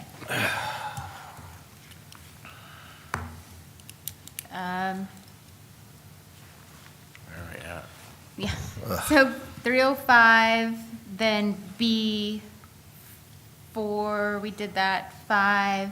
C4, we took out, the question was why, so we deleted it. We didn't really need it in a rural area to have breaks in the fence, so we took that out. D2 would be the next one with a question on it. One of the question was why. We revised it to 8 feet per Commissioner Nicolasen's comment of Y6, so we changed it to 8. 8 doesn't require a permit. And so we changed it in both 2 and 3. That brings us to 306, 2A. Unless I've missed. So I did have a question, if you would, real quick, go back to 305B. 305B. And my only concern was 5D, was with the height if, and I guess this is a variance thing, right? Where if we have a correctional facility or whatever, like CAC come in, then they can get whatever for a fence and it's all good. Okay.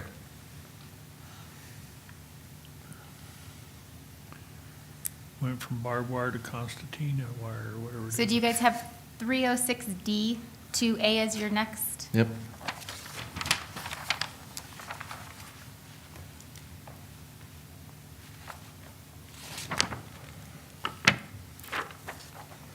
Definition, we added the definition of scenic view per the P and Z.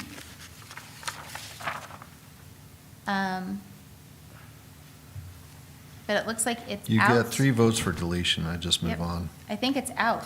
For what? Which one? Where we at? D2A, visual impacts. And Oh, well, I had another and one. scenic views. So Before you scenic get- views is at the end of that statement. Yeah, before you get to that point, we have, I had another one that was at On the. 3.07 Slope. C4, I'm sorry, what was the number? 307 C4. We're at 306 right now. And you went clear to, I've got I had one these guys didn't have on C, on the 25% slope. Okay. You've got places up on the mountain where they build back into a bank or something, and you're gonna exceed 25%, may. Yeah. So how tough are you gonna be if they contour that or,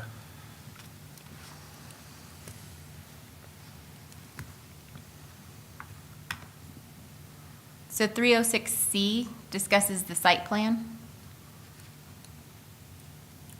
Right, 306C, he's referring to, talking on there about the 25% subject to approval by P and Z.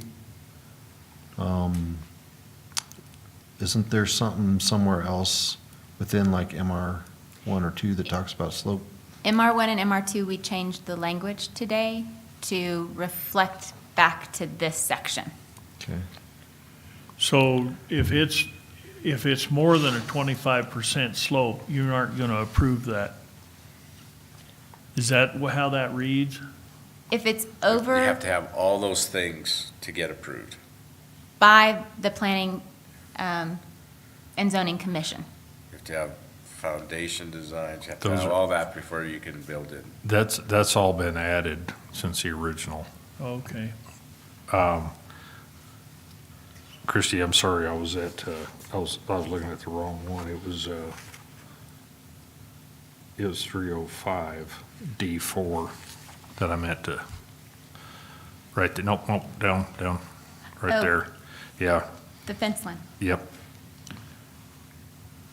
3 feet high,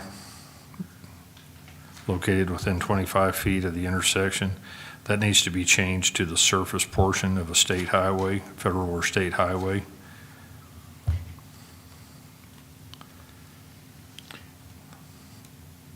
And not, the way it's reads right now, you could actually translate that or interpret that as being the easement and not just the surface portion of the highway, of the road.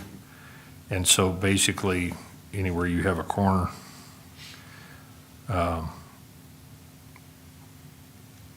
that could affect that. And then, I'm not sure about or public roadway on there, because there's a lot of places where you can have a fence right up your corner line, corner goes right up to the edge. And so you're saying you can't put a bigger fence in that corner when you have two roads that come together? So I also didn't like the way that that was written. Okay, So- good. So I rewrote it in a way that we're talking about a visual obstruction at a Around the corner. Right, it's a safety issue. So if we changed it to a fence, wall, hedge, or other obstruction shall not exceed 3 feet in height when located within the triangle formed by the 25-foot lines measuring along the adjacent road edges of the intersection as in figure, whatever we call it. The triangle is then formed by connecting the endpoints of the 25 feet lines to form the right triangle. All items within this triangle must be 3 feet or less. All right, but that needs to be on the travel portion of the roadway. That's what it is. She did. Or No, it's adjacent not. road edges. No, it's not. That doesn't say on the travel portion of the roadway. 25 feet back from the, it's like on the or the highway, you've got a 30-foot easement from the edge of the roadway to the fence line. And so where roads come in from the side, you've actually got more than 25 feet there coming back to the corner. It says road Well, it says road edges, though, Not right away. not right away. Road edges, That, I guess that's what I'm looking at, is surface portion is what I would like for it to road say. edges or traveling surface. Yes, yes. That's what I want to see, traveling Adjacent surface, road because that traveling eliminates, surfaces. that eliminates the bar ditches and stuff like that. Because that could be part of your 25 foot. Yes, yeah, and that's what I'm getting at, is that there's a lot of places that, especially along the highway, that you may have 50 feet So travel way edge, travel surface. travel way is, I think, the traffic engineer way of saying it, though. Okay, that's fine. Travel way Yeah, edge. but you understand what I'm saying? Adjacent travel way edge. Or road edges not to include, travel way, I think travel way is fast, you're saying, Peter.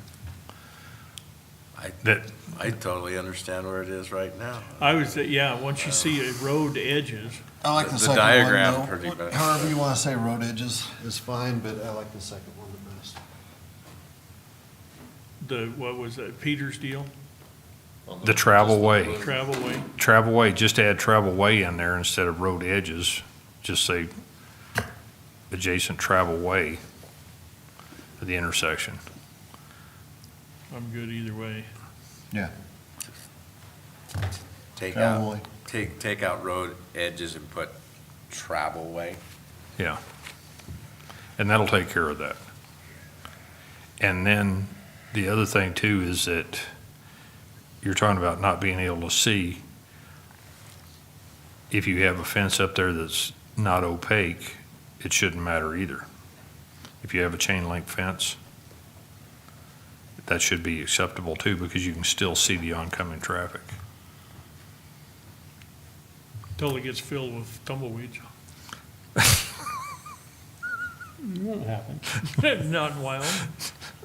It only happens every once in a while, from September to April.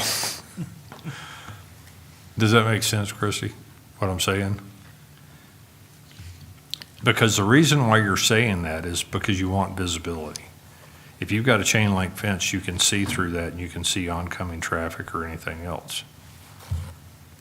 So, and the biggest thing that's going to happen is not so much on state highways or stuff like that, but it's going to be on the roads in the or in the subdivisions. Until such item obstructs the view due to the fence being there. Well, I'm glad I've already got mine up, because it's not coming down.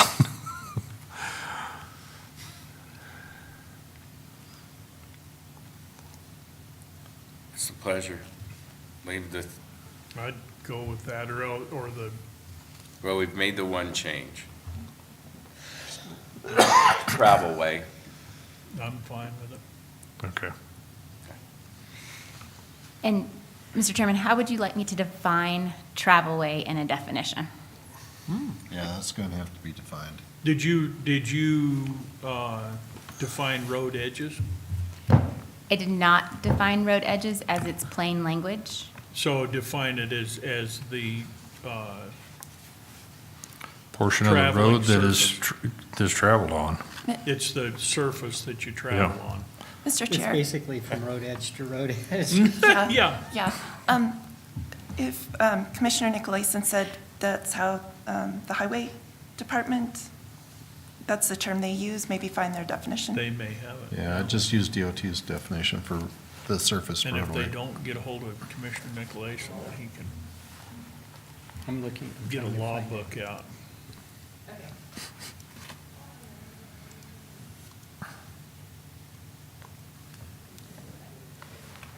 Okay, now we can go back to 3.06. Sorry. I'm glad that you brought that one up. I've been trying to keep track of them because I did want to redo that language. Yeah, I just missed it. I was just looking at the wrong page and it said the wrong number, so. All right, so we are on 306. Improved surface, I think, is the key. So, real D. quick, travelway definition per law found it. insider. Travelway means the roadway between the curbs or the edges of the asphalt.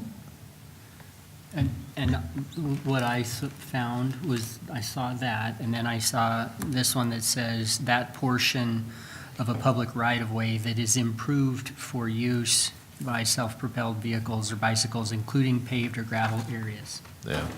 So just use that, look it up, and, so it's there. So where was that? Lawinsider.com. I've never been I there didn't- before, I swear. I didn't think you were gonna say that, but that worked out good. You saw it. Hey, set and guess me what? That's really something. A layman found that too. I told you guys he'd get out a law book and find it.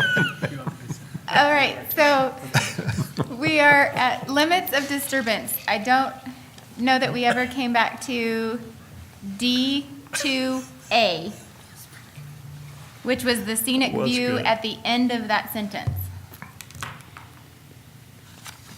We removed visual impacts. We did add a definition for scenic view per the P and Z version.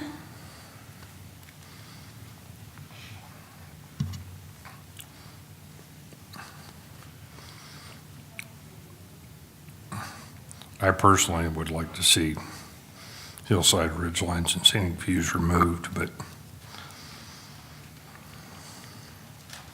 Scenic views are an eye of the beholder, too. I'd This remove one, we're that. talking about slope. And, you know, you can get it to grow back. Someday it'll look good, but boy, that, for a while, it's gonna look like you disturbed it.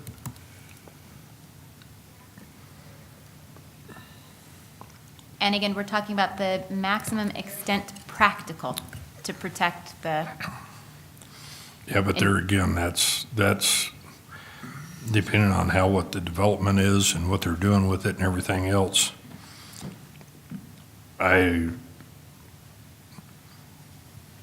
Negative impacts is a substantial negative impacts is, you may as well throw a dart at the board because you don't know what you're going to get. Depends on the person. You're going to get a wide array of what that means to different people.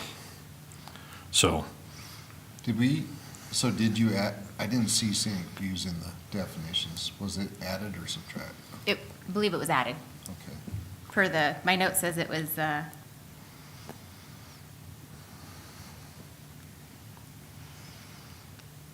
definition added per P and Z draft. So I'd say remove it personally, but that's. I would too. I'll vote. Yeah, I can't vote for that, but I support that.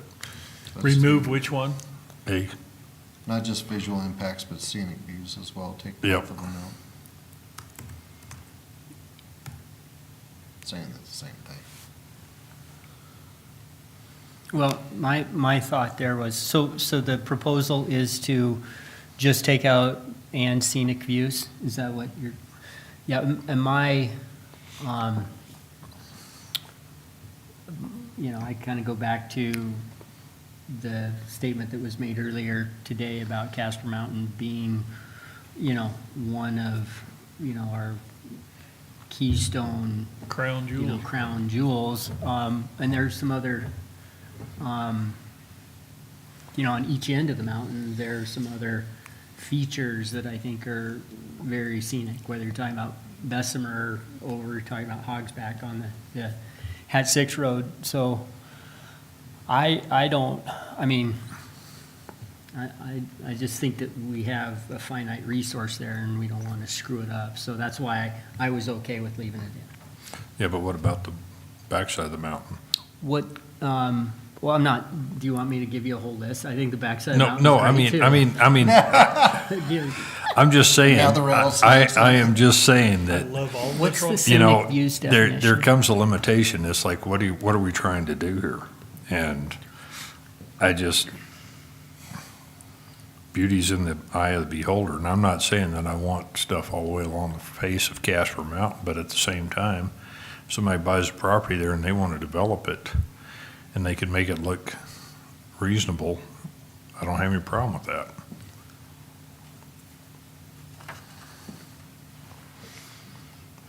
I mean, you look at the area that's down there south of Glen Rock where McMurray had the quarry for years, and you look at it now and it's reclaimed.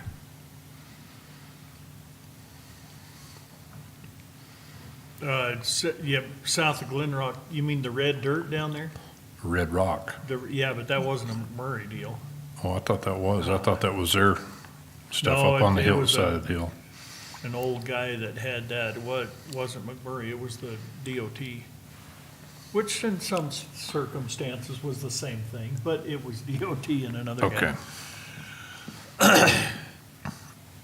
So, So the provision has ridge lines, hillsides in it already, right?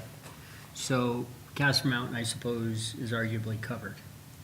Then it's whether or not these other things merit the incursion on private property rights. And I'm just saying, I can see some situations where maybe it does, and I can see some situations where it doesn't, but how far do you want to take it? I mean, when the highway was built up Casper Mountain, that's quite an eyesore. Yes, You it can see is. that baby from Buffalo, Yep. you know? Yeah. And you can see that road up there, but boy, we all really like that road, and it's a way to access the mountain. Right, well, and I guess But- that's my point, is that it just depends on the individual. and It what- really what you is. can- That's What the you eye of the consider an beholder. eyesore and what you don't, and Yep. that's the reason why I have a hard time with hillside, ridge lines, and scenic views, because is scenic So- views anywhere else in the Yes, document? and I just want to remind you that the time, we're talking about this in the context of the steep slopes. Right, yeah, But sometimes the best place to build a house on a steep slope is on the ridge line that comes down onto the hillside. Well, and if you're on a steep slope, you dig into the bank, Right. which creates a visual impact behind the house, and all of the material goes downhill. So Right. you've got, Just in the one of the place. It was only in Yeah. this place, and we're talking about visual impacts of, Wind. I think it's wind, yeah. Yep. Solar and wind. Okay, I'm okay with taking it out, just to move on. So we'll do and ridge lines, period, or semicolon. Yeah. Okay. I worry about us being I agree with being the protector, I guess, of corridors, stream corridors and wetlands, but are we really gonna be the EPA and the Corps of Engineers and talk about protecting wetlands? No. I'd worry about that one in there. If you're gonna build on the edge of a stream, you're probably gonna wanna protect that stream anyway. You don't wanna build over the top of it, but boy, when you get into wetlands, that creates a big deal. Wetlands can be huge, but then that's a Corps of Engineers and that's a DEQ. DEQ, yeah. The maximum extent practical. So on Doesn't say shall. steep slopes, we're gonna remove scenic views. We'll come back to it when we hit wind and solar, if we keep it in before I remove the definition. Okay. Otherwise, I'll remove the definition as well. Not yet. Okay. Not yet.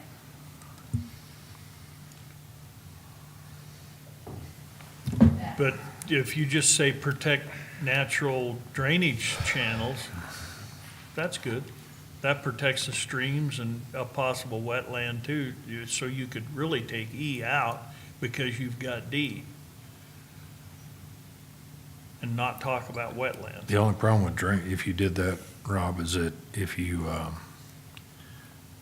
said drainage, then there again, that depends on an individual's definition of what a drainage is, because it could be a small gully, it could be a big gully, it could be a dry gully that sees water every 50 years, or, you But know, it would cover streams or wetland drainage. yeah. So I'd say we ought to take E out. Why don't you just take C, D, and E and combine them? Protect steep slopes, natural drainage channels, stream corridors, and wetlands. There you go. That wetlands is the one that we need out of there, basically. Well, but if you go up to the top, it says wherever practical. Yeah. Yeah, the Fed. Feds are gonna step in for you. Anyways. Enforce based on this. No, they'd be more strict than ours. But they're not gonna, yeah. And I don't know whether we'd need to do it. So, Mr. Chairman, I'm combining C, D, and E into one statement, Yes. and then then F will become D. Right. Moving down, whoops. I have a problem with saying having preserved site natural topography too, because that just depends on location. If you're doing a subdivision or something like that, you're not going to preserve the natural topography. You're gonna go in there and take a lot of stuff out, make it as flat as possible so you can build your houses and do things. Again, on this slope, we're talking about the maximum extent practical to protect, to preserve those. Just on the steep slopes, just to preserve. Again, this is for mudslides, fire protection, all that kind of stuff. So to the maximum extent possible that we can encourage that. Okay? We'll tell them to cut down the trees for defensible space, and then we want them to keep them here. You gotta kill the trees, they gotta hug the trees. So C's where I was Is that talking right? about, where we addressed that 20% slope thing that Rob was concerned about. I like that worded verbiage, so. Doesn't it have to be a Wyoming engineer, though? Oh, I'm sorry, so 3 is the standards. Yes, shall include with, no building areas without a licensed professional structural engineer stamped plan, and yes, it does have to be a Wyoming Engineer. engineer. Oh, that's good. Do we need to explicitly? Put it in there. They have to have a The Wyoming plans have stamp. to be stamped by Yep. a Wyoming You have to be licensed in Wyoming, so. Yeah. licensed So- engineer. Add Wyoming to that.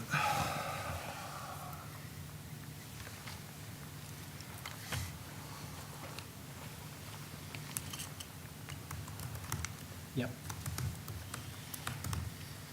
All right. To hell with 5%. And then we're at 307. Who needs a break? Do you need a break? You? Okay, Fair that's enough. good. See you later.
So we're at 307C3B. Will be the next one we review. 43. Gee, we're almost 25% way through.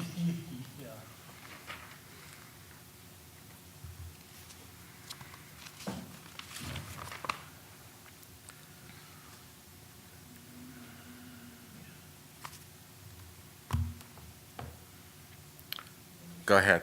Okay. I think the next Yep. section is pretty well. So been we've removed. deleted this number B. Liberally construed.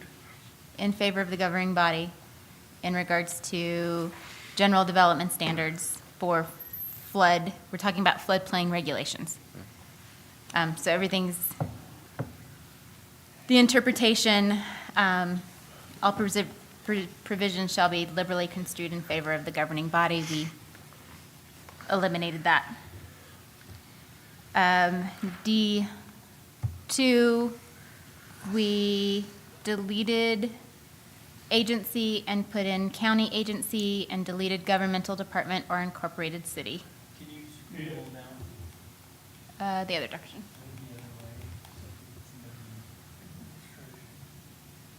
Okay, okay, you deleted, Where is that? We took out the BOCC may authorize any person or governmental department or incorporated city to administer this resolution and on these regulations for floodplain. And we eliminated that and just put that they may authorize any persons or county agency. Where's Charmaine when we need her? Would it be county department or county agency? I'd say department, but I worry about us being the flood administrator. Stop worrying about Well, yeah, it. But Well, the fact that it has agency, I think when I wrote that, I think I'm the one that put that in there, right? I was thinking, because Stacy Hill's the administrator, basically. so you could appoint Her her or Chrissy are emergency the two, management. to do yeah. I think it's person. We may authorize any person, Or county department.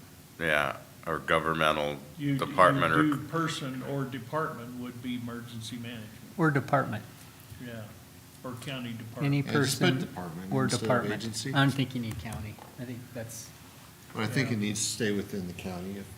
you think it does? County.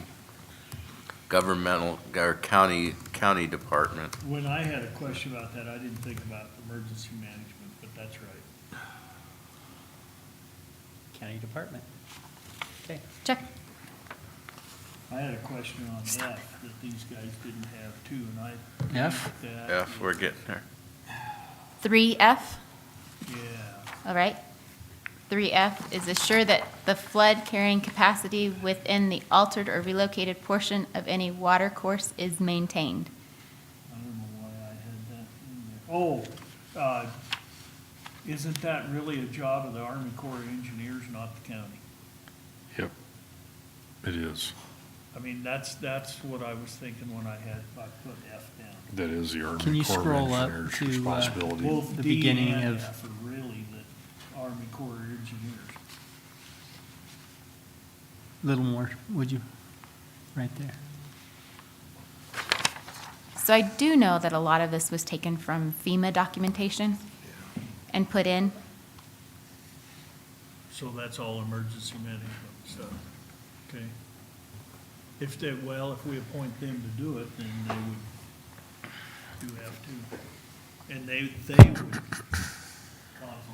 with Army Corps. It'd be in coordination with whoever we appoint, like Stacy or something. Right, they do that coordination. Okay. Now, let's do that. So that brings us, I think the next one's ED, E1D, 307 E1D, E E1D. 1D. All subdivisions shall have public utilities and facilities such as sewer, gas, electrical, and water systems located and constructed to minimize flood damage. Okay, where did you get that? Because that's not according to the DEQ and that's not according to the Health Department. Probably Which- came out of the current. There is some special flood hazards.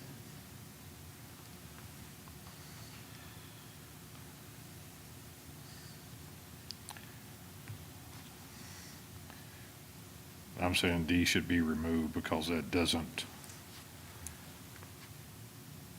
because it says shall have public utilities and facilities, and that's not, and and water and electrical systems and everything else to minimize flood damage. So, Dave, is your issue that it's a Pub- requirement that they have those things? Yes, Yeah, I don't think that's what it's saying. I think the way I read that is that if they do have that, then they have to be located and constructed in a way to minimize flood damage. I think that the overall subdivision rules and regs would dictate when subdivisions have to have those utilities. But if they're required, then they have to be located in a special flood hazard area. if that's what it says, I'm fine with it. I just, the way I read it, it was like, okay, that you had to have it because if it was in a floodplain, you were gonna have to have public utilities. No, I'm reading it the way Peter is. So, and part of my problem was shall have public utilities and facilities. And then my brain went gray Yeah, and read fogged that up first and, yeah, and I part got, of it, you're like, whoa. yeah. So, A lot of subdivisions don't have the sewer and gas. well, that's the reason why I was, Okay, And then you better not have your pipeline break and come down to that subdivision. so next, were there any more in 307 that you guys had listed? To E2E. ABC? E or F, well, something like that. To E, Crawl space? Yeah, so, do you want, just a question to the group, don't need a lot of discussion. Do we want to follow the guidelines in FEMA, da-da-da-da, or just best practices? Best acceptable practices? best practice. Mind you, this is in floodplain, so that is, the FEMA thing could apply if you want to or not, but whichever way you want to roll. Mr. Chairman, these are all FEMA required? Thing about it is, if you don't follow FEMA requirement, you can't get flood insurance. And a lot of this, So if that's the case, I'd just say leave it if you want to. It is just a question to the group. Leave it? leave it. Okay. Then F4A.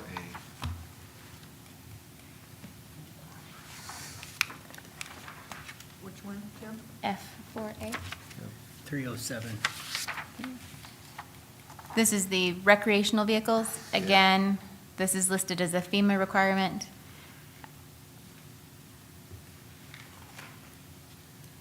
It's a requirement that the rec vehicles be fully licensed.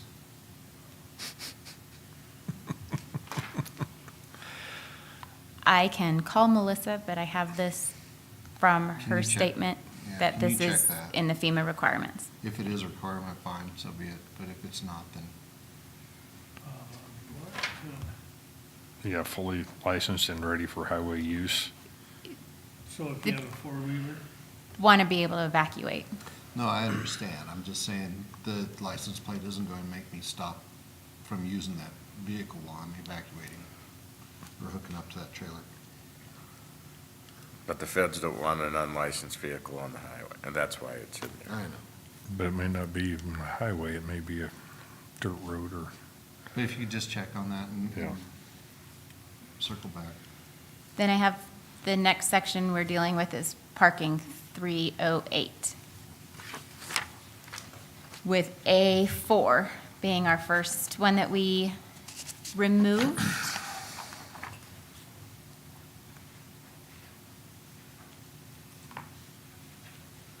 And B and C, the statement is these appear to be arbitrary. The question is, what was arbitrary?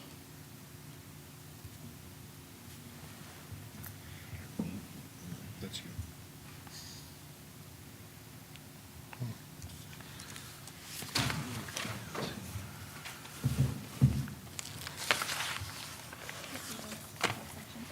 This is 308B and C. C does have another edit that we took out attractive for parking areas. Parking lots aren't sexy. They Okay. gotta be just There are utilitarian. some sexy parking lots. And they've got to have really good lighting. There are definitely some unattractive parking lots. Yeah, like the States over here. What? It'd fit in a whole lot more vehicles if they organized it right. I'm okay with leaving it like that. So B and C are good the way they are? That's, I'm okay with that.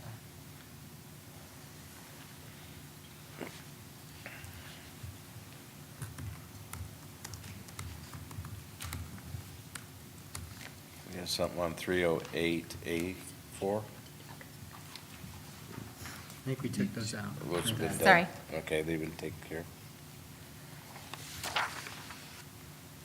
So then I have that we're on 308D2 with a question.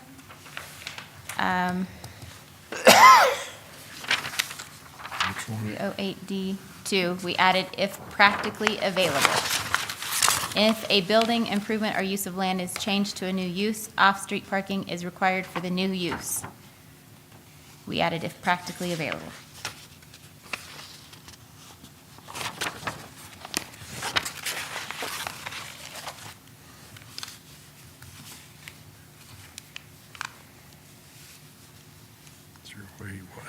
Would it, What? if we're gonna do this is your Yeah. insertion. And I'm okay with it, but what about just saying if practical? That's good. Yeah, I think that to me reads a little that better. look, yeah, that reads better.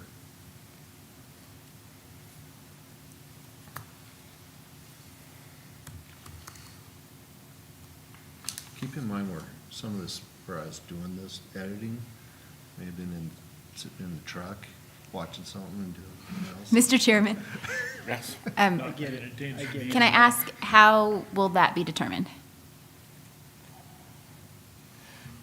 And maybe that's where available came from was, you know, if the use has changed and they had off-street parking, but whatever the use is now new, but they don't have room now for off-street parking. But they're required to have off-street parking. They're kind of, So sometimes changes in use on that parking requirement table will change that ratio. Determining like if you were a dance studio, but then you turn into a grocery. right. Those parking standards for the grocery are generally the ones that we would then try to abide by. I think Peter still, his idea of just if practical still applies though, and it reads better. What if I have a low impact use and I go in and put when I say low impact, a doctor's office that has a need of 10 parking spots, and I change that to a restaurant, but now I need a whole bunch of parking spots. I don't know if practically available covers, I guess they could go in and say, well, you know, it's not available, but I want this spot.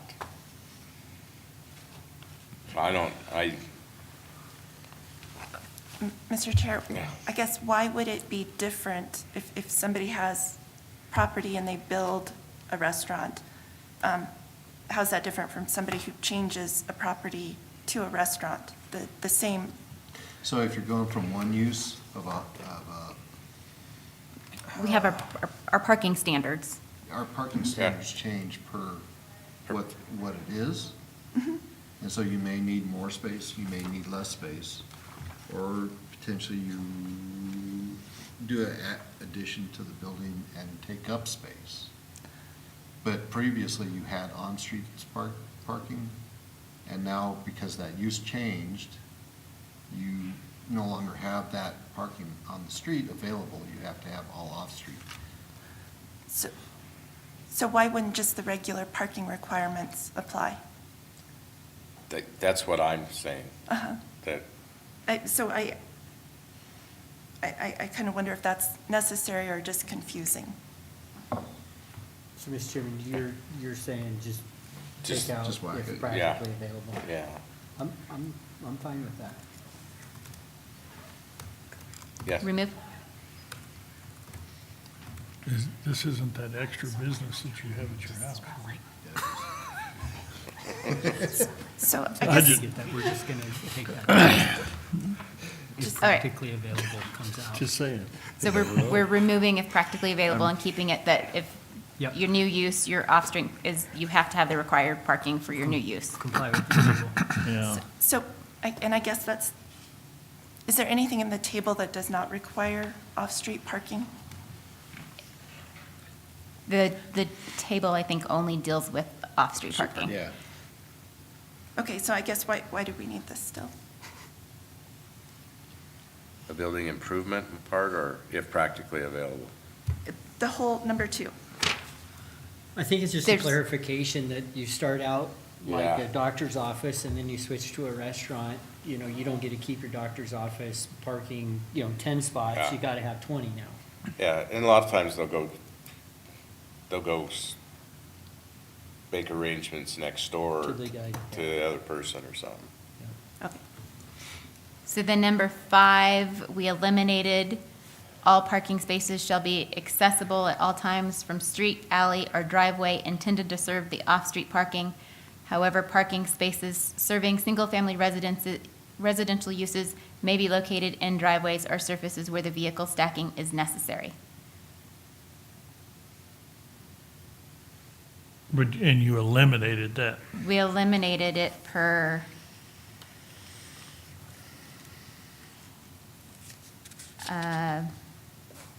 That was me. D5 from Dave. D5, Dave. I finally got one done.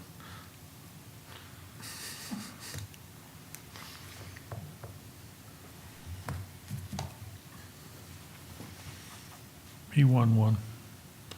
Okay, keep. Yeah, it's fine.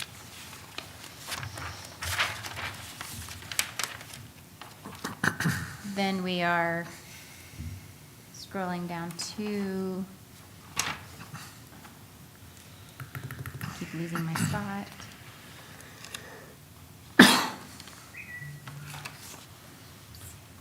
Eight, so 308E3, is that what you guys have next? You got the table that you eliminated some stuff or changed to I'm sorry? the table. It's on 308-1 parking space requirements. You changed some of that down on We did, and firearm ranges. Yeah. that would be, when we get to Yeah, I just wanted to make match sure. that's- firearm. Yeah. So we changed pipe yards to 1 parking spot per 1,500 square feet. And we changed the shooting ranges to, where'd it go?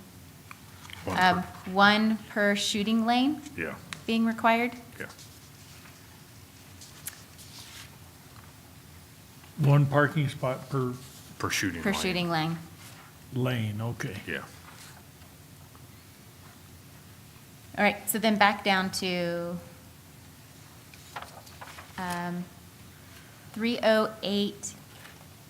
308E3. No parking space required by the table shall be located within the right-of-way of any street, road, or public alley. Did we get that misaligned?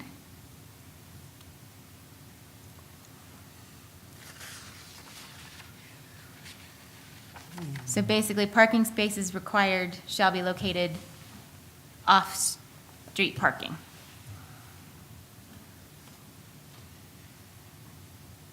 Yeah, if you left that up there, you're gonna have to leave that there. Yeah, Yeah. okay. 308F2 through 5 were the other comments. So 2 is, all off-street parking spaces shall have access off driveways, we added, or entry points, and not directly off the public street. So you have to enter into a location and then find your parking spot.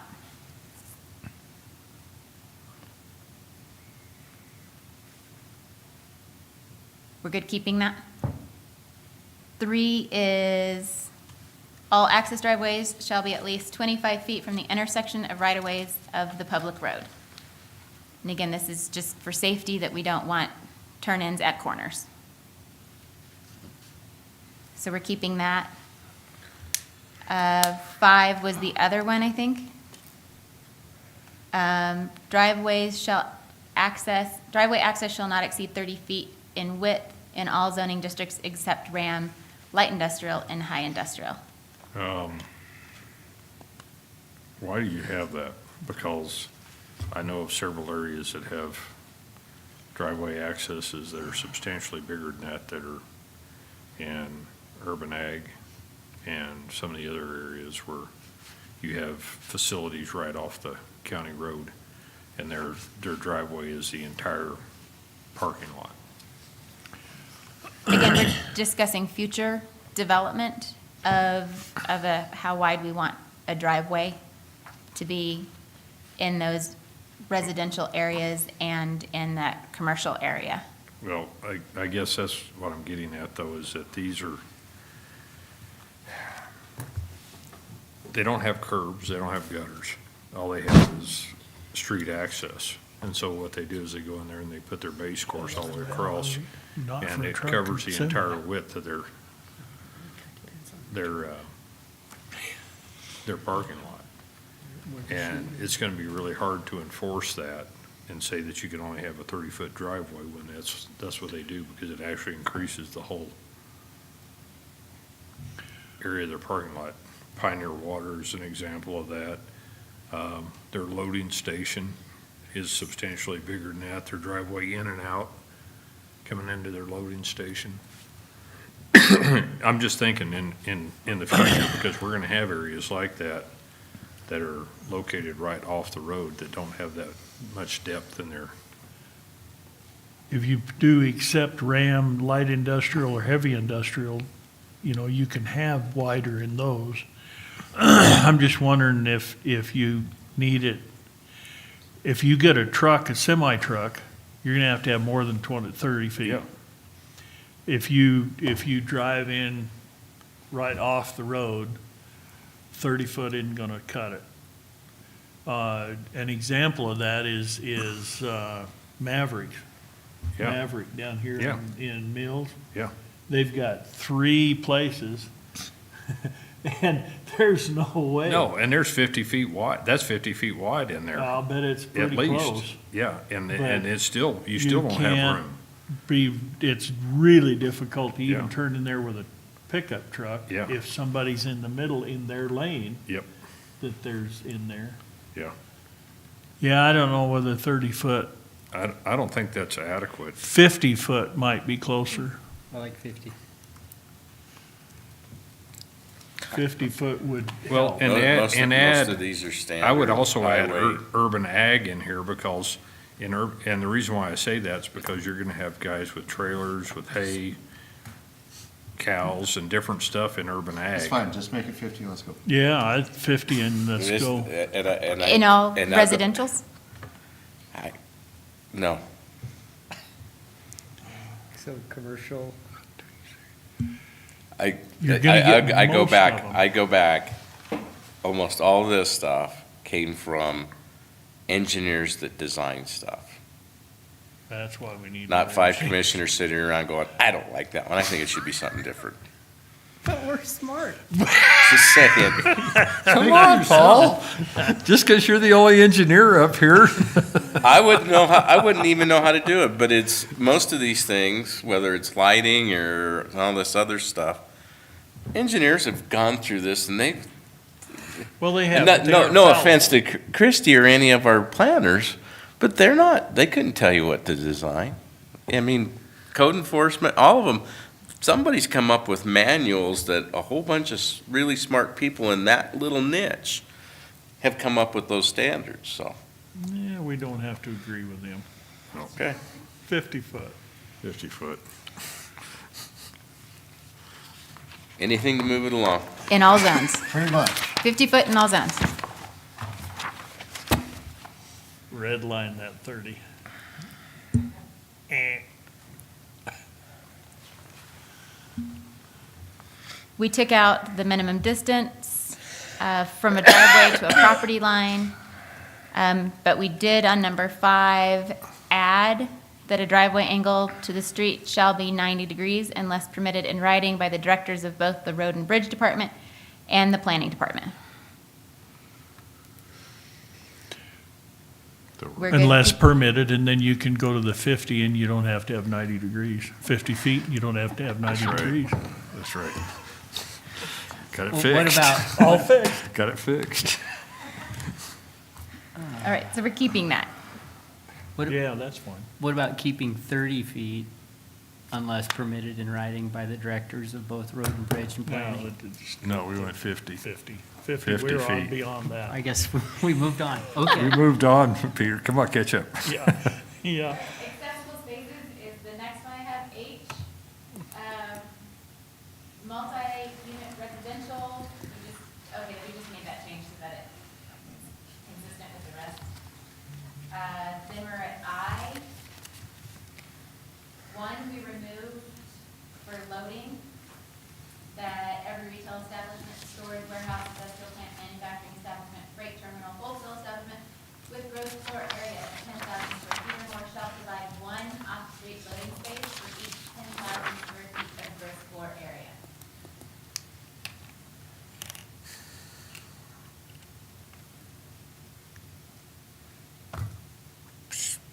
We moved that up, and so it looks like we moved that up to just the loading.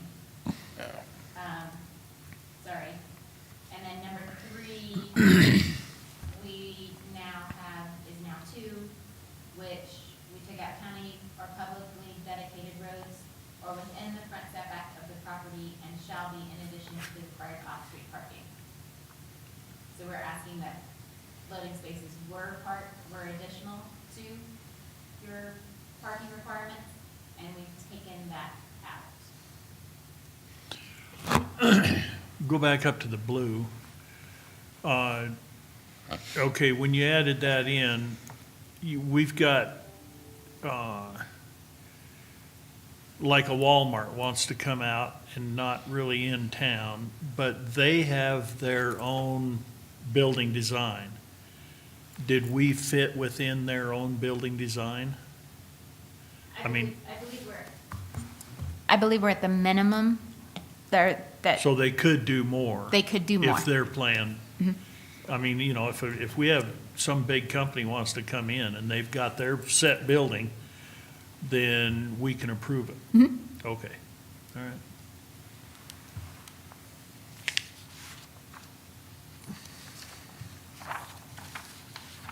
The next is C, so we're into signs at 309, number C4. No person shall park any vehicle or trailer on a public right-of-way or public property which has attached to or located on it any sign or copy. We went ahead and removed that.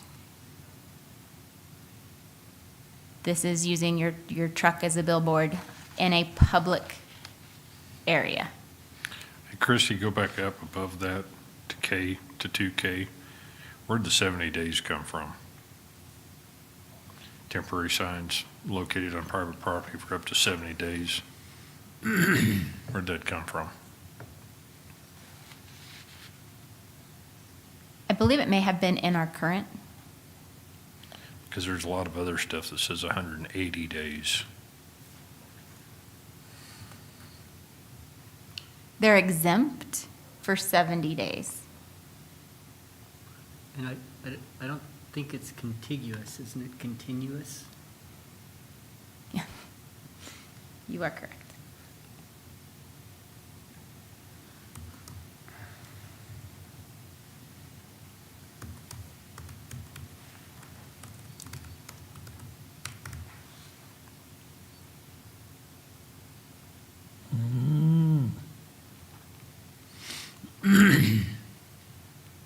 Let me see, who is one of those guys?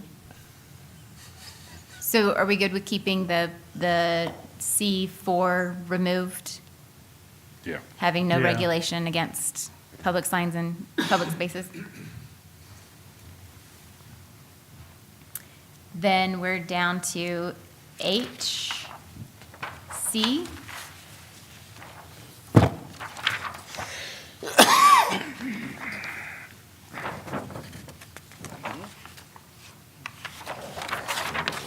H, which one? 1C. C. No temporary sign shall exceed 32 square feet. We had in the commercial, heavy industrial, light industrial districts are 12 square feet in all other districts. We just made it across the board that they cannot exceed 32 square feet. 4x8. That's a 4x8. Yeah. Same size as what you're allowed for campaign signs without having a permit. Okay. And then it goes on to say billboards, okay. Nobody's usually got anything bigger than a 4x8. The 4x8s are not allowed, any that are temporary. Otherwise, you have to permit anything bigger than a 4x8. Yeah. So that's good?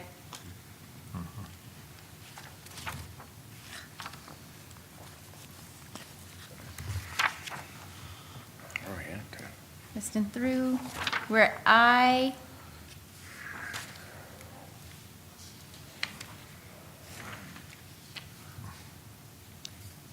HI. I don't have anything. Then it looks like we've jumped to 310. Is that correct? Yeah.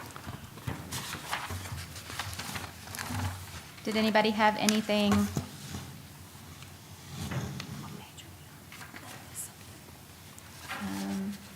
We're gonna go to 61.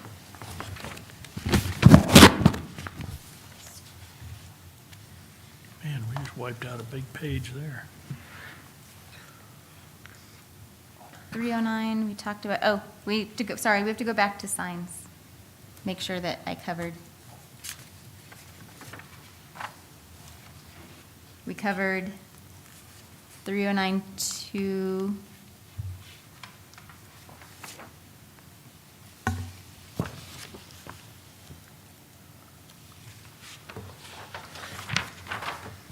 And this was one of Dave's. Dave, you had something on 309, but it says 2. 309, I don't have that written on here. So Okay. Let me see. The bottom of page 7.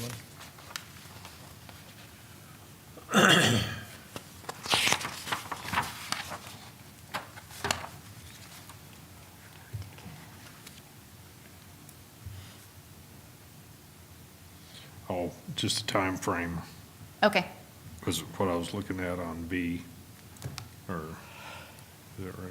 and then I have that, Oh, the 6 feet on H, the G2, I think. Trying to figure out. wall or canopy signs shall not project more than 12 inches from any wall unless located at least 8 feet above grade at the right-of-way line of any adjoining street or highway. And I don't know why I put that in there. Okay. Then I think that we covered Yeah, everything. and you got 32 Yep. on there, so that's, the rest of it taken care of. Okay. Stormwater, 310. We deleted the section B. in all of that. Good. We're good with that? Somebody else's deal.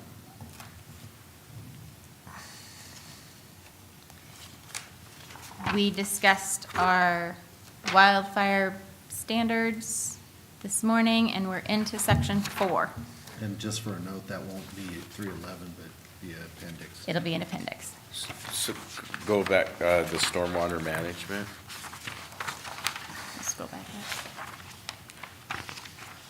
It's gone, you can't talk about it. Well,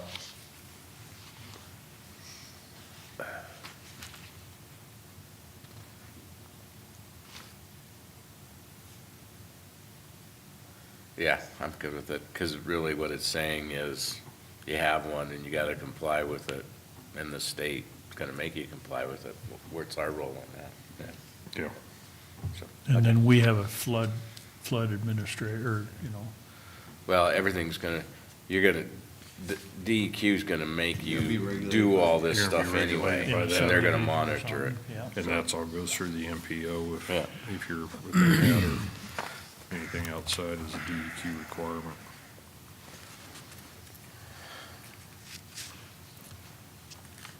So then it looks like it's bringing us to our table of allowable uses.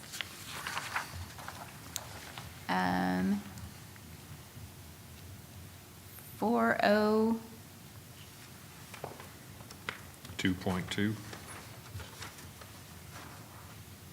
401, 2 is just the table, so we fixed that.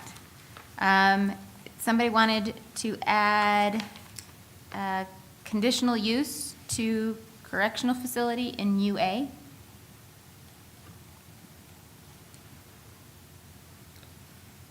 Oh, stop, Michelle. Oops.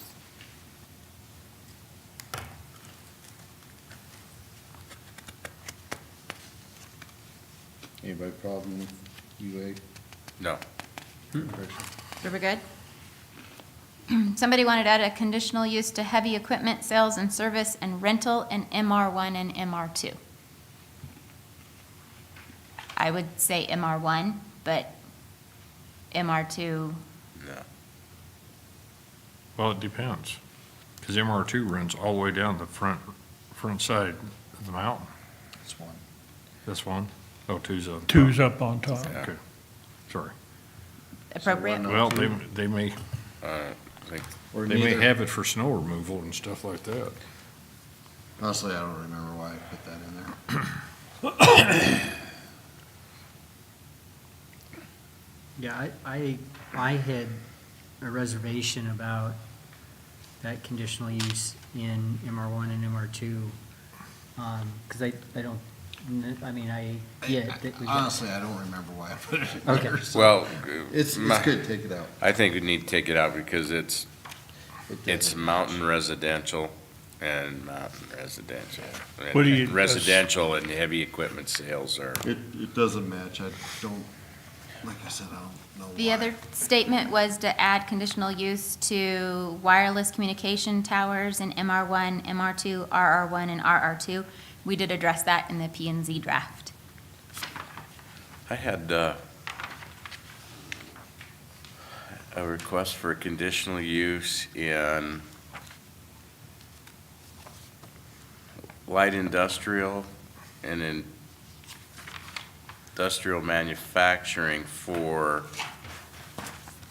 an RV. Well, I say that's, so out on Derrick and somewhere out there, 6, in that industrial area. Remember when, I don't know if you remember, they had a guy that had 8 acres, and he says all the industrial is dying out around him, and he bought some stuff and he wanted to put an RV park in, but it's not an allowed or permitted use. She's cut her in her breath. So that would have been, I think that's in light industrial. Okay, And in the future, light industrial is not permitted. Campgrounds are not permitted in light industrial. they're not permitted right now. No. Not even conditional? Because this guy wanted to put one in, and he couldn't put it in because it was, I don't remember. Whatever it was, he wanted to put it in, and the zoning did not allow for it even under a conditional use permit. You are correct. Light industrial is not allowed.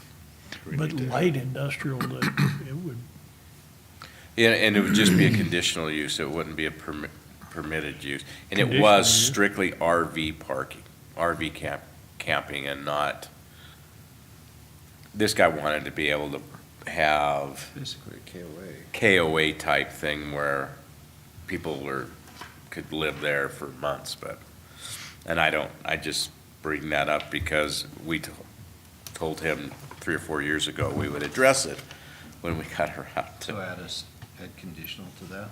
that's all I add was gonna conditional to say. that one, that'd be good. So add conditional to commercial, large scale, small scale, light industrial. And I know what I was doing here with heavy industrial equipment in MR1 and 2. Remember how I said I was doing it sometimes in the vehicle? Okay, I meant for it to be in a liquor store, not heavy industrial, or heavy equipment. So conditional for those, that, not the, For MR1 and 2, yeah. So, that we don't have to drive down here. Okay. get it all liquored up. No, I think we drive, Yeah, come yeah. down here and get on a Just saying. cat, Hey, drive and- up the hill. One other thing I'd like to see us do is on 4.02-2, under light industrial, under UR and UMR, make light agriculture a permitted use and not a zoning certification. We'll get to that one. Oh, okay, I thought we were getting close. So are we good with the commercial campgrounds, everyone? And conditional, what about the liquor store, MR2? I'm always good with liquor stores. Yeah. So Okay, Speaking of which, Conditionally or permitted? conditional. Okay, I'm okay with it conditional. conditional? For all there four of must those. be a change in here because animal shelter, there's a person wanted to do a kennel out there by Poison Spider one time, and it wasn't a permitted use. No, Right, for so some think- reason- No, it was, yeah, and that's, yeah. And now it is, so No, I it like is. that. It should be a permitted use. Well, it should be, because we got one in the middle of town up here that's causing problems, and out there it would have been a whole lot better. So I think the next one on my list goes into the 40304C 4. I've got 40201. For some reason, I put need lot size. 402, 01. 01. it's 40201C. Do we need a lot size in there? Accessory dwelling, oh, yeah. If you have an accessory dwelling is permitted per lot, What? but doesn't it depend on the size of the lot? No, we have permitted accessory dwellings. Where's he Where'd it go? Where you at, Where are Rob? you at, Rob? 40201, applicability. See, it's under C, it's on page 69 of mine, but Okay, that's one you guys didn't find that I did, so. I still don't see. I was I just, think your numbers are off. well, I'm looking somewhere. at the old book, and it was under the book and not the tables. Okay, is it under the table in your book? No, It's above the table in your book? it's beyond it, It's right after it. right after. Below it in residential uses? No, yes, it is. Residential uses? Only my numbers are off, so Is- define, Are you looking at the old? I'm looking at he's the looking old at the one. He's original one. pre-PZ approval. That's what he's looking at, so I don't know what. So accessory dwelling unit. In the new one, we have dwelling unit multi, dwelling unit single, dwelling unit attached, manufactured. Okay, so, We may have taken, you probably took that out of there. I'm just wondering if there shouldn't be a lot size. It says permitted per lot as an accessory use. Oh, we changed that. So- That's been modified completely. Yeah, That- okay, yes. Things all That's of why I the can't dash find it. is It's not in here. out. okay, okay, Okay. thanks. Now, Now I'm on the right page. okay, now you want to look at page 65, 4.02-2 Whatever that on the was. table. 2-2, The stuff in regards to accessory dwellings. Like agriculture, So it starts with dwelling multi-unit now. Could we go back to page 65, please, Dave? Got a thing Yeah. on that. 65, yeah, on the table, okay. just where, on light agriculture, Light agriculture, yeah. yes. Just say that it should be permitted use under UR and UR. We have to come back to that one. In the, We've got a there's. discussion later. There's some discussion to have on that requiring, so far, we currently require a CUP for that. We lightened the restriction to a zoning certificate, but currently, there are no guidelines to apply that zoning certificate, so what it needs to meet. In the past, even with the conditional use permits, some of them have been approved and some of them have been denied. what's the chicken's Okay, but that's the name? reason why I said, why What's can't we peaches? make that a permitted Peaches. use instead of a Ah. zoning certificate for light industrial, or light agriculture? Because light agriculture is not, So light agriculture, when we're talking about it, is really, we're talking about animals. And whether or not in those areas, your neighbors need notification that you're applying to have an animal next door.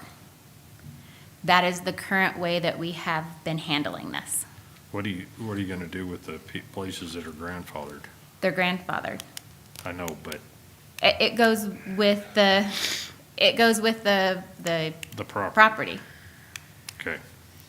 from what I understand on those Yeah, 'cause conditional uses. that's one of the things that I asked Eric about specifically, because I know there's several places out there where I'm at that have had animals on them every year, so they're grandfathered, they have been. As long as that use stays and Well, you that- don't discontinue it for a year.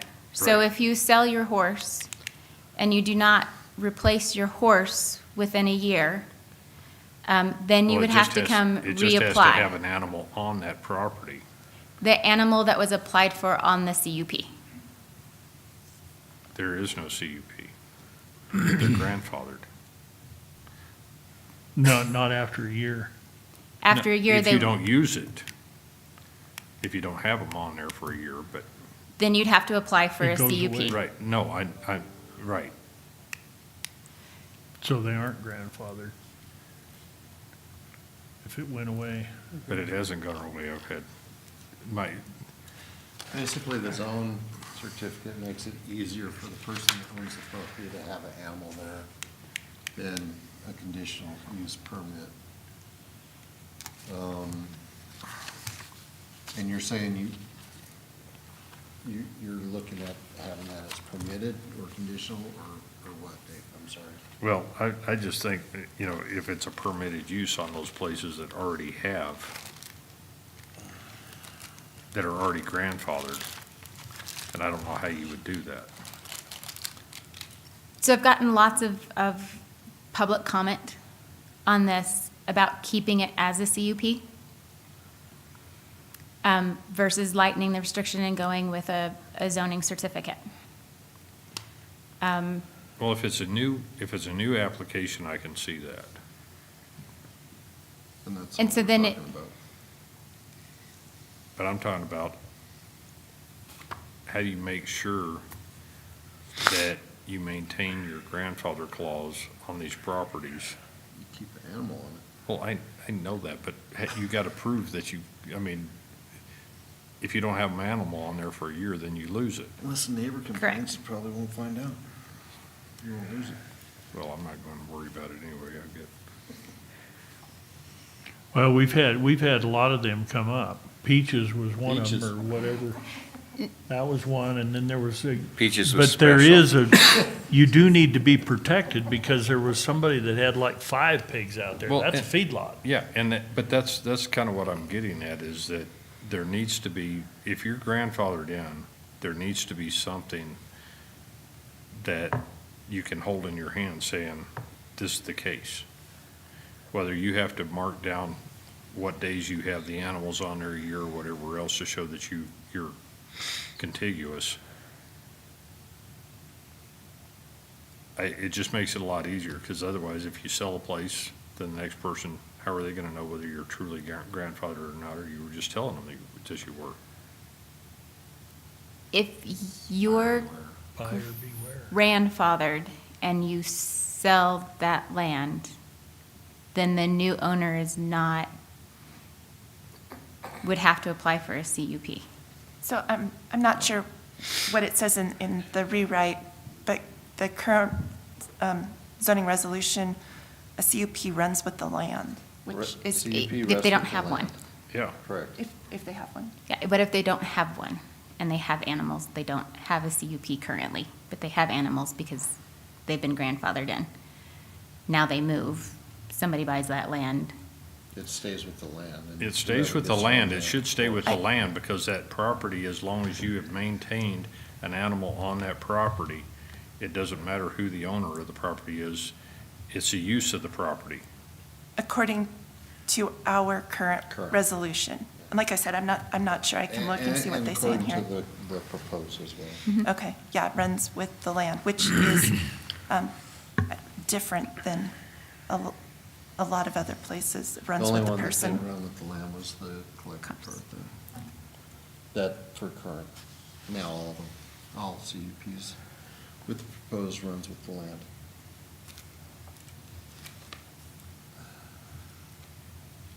So I'm sorry, how do we move forward here? I'm not sure what the problem is. So, Mr. Chairman, on this, we have it listed as a zoning certificate. We could put it back to a conditional use permit for any new uses. I'd rather have it as zoning certificate myself. It sounds like you are working on something additional. Assuming that you do that, which one would be the preferred? With a zoning certificate, there's no public notice, so your neighbors won't find out. With a conditional use permit, we would follow that public notice process. And we're talking about UMR?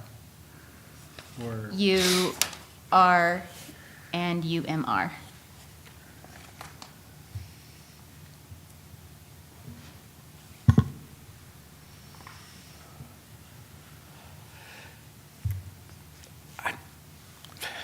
Why can't you do a zoning certificate and still have the neighbors notified? I mean, if you're working on that process, why can't that be part of the process? I suppose it could be part of the process, there's just no process in place. No, that's what I'm saying. If you're developing that, Is the burden, I don't know how many zoning certificates you give out a year or in a month, but what's the staff burden in providing the notices and the comments and digesting them? And I don't know, are you just, I don't know what you're doing, you're just giving a notice that here it is, not that you have a right to do anything about it or say anything about it. well, right now, it's not, we don't have anything in place. It just says that that's what it is. That's what Eric was talking about. So that's the part that hasn't been developed as far as what a zoning certificate for this actually is. Is that correct? Correct. It would be an administrative process rather than going to the P and Z. What if Yeah. it's an Let- administrative process Yes. with notification, if there's notification by a neighbor that they didn't want it, then it turns into a CUP? My suggestion would be leave it as a CUP. Yep. Yeah. Develop your standards. Then when your standards are developed, you can make an amendment to the table and change it to a zoning certificate with whatever criteria you want to put on it. Additionally, one of the options is to exempt chickens from the CUP so that they're allowed. What about if the rooster's Yeah, named the Peaches? rooster, not the chickens. Yeah, don't bring that Damn up. rooster.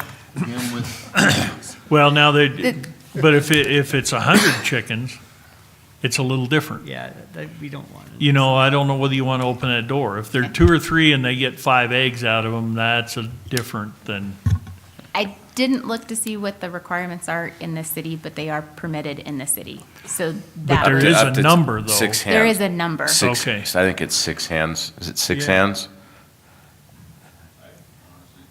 I I know can it- I- Google it and find out and match I it. know that Peaches the rooster would not be allowed in the city. No. Well, I mean, we got one in the middle of Powder River that's a feedlot. I mean, it looks like a feedlot.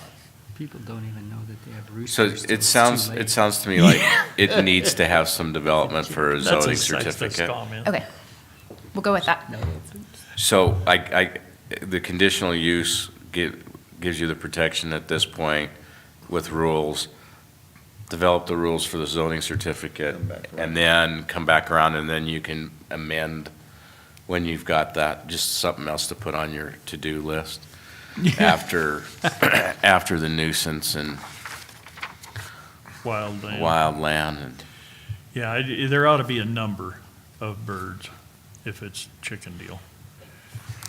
10 or less or 20 or less. But Well, if it you all have depends 200, on it's a the- different on the- standard. On the lot size too, how many acres. Oh, you have. hell, whether they lay or, yeah. Are we ready Which to came move on to first? 403? Yes. All right. She's moving us on. 403, 04, C, general Oh. standards for manufactured homes. The one was add RAM. This is for the storage.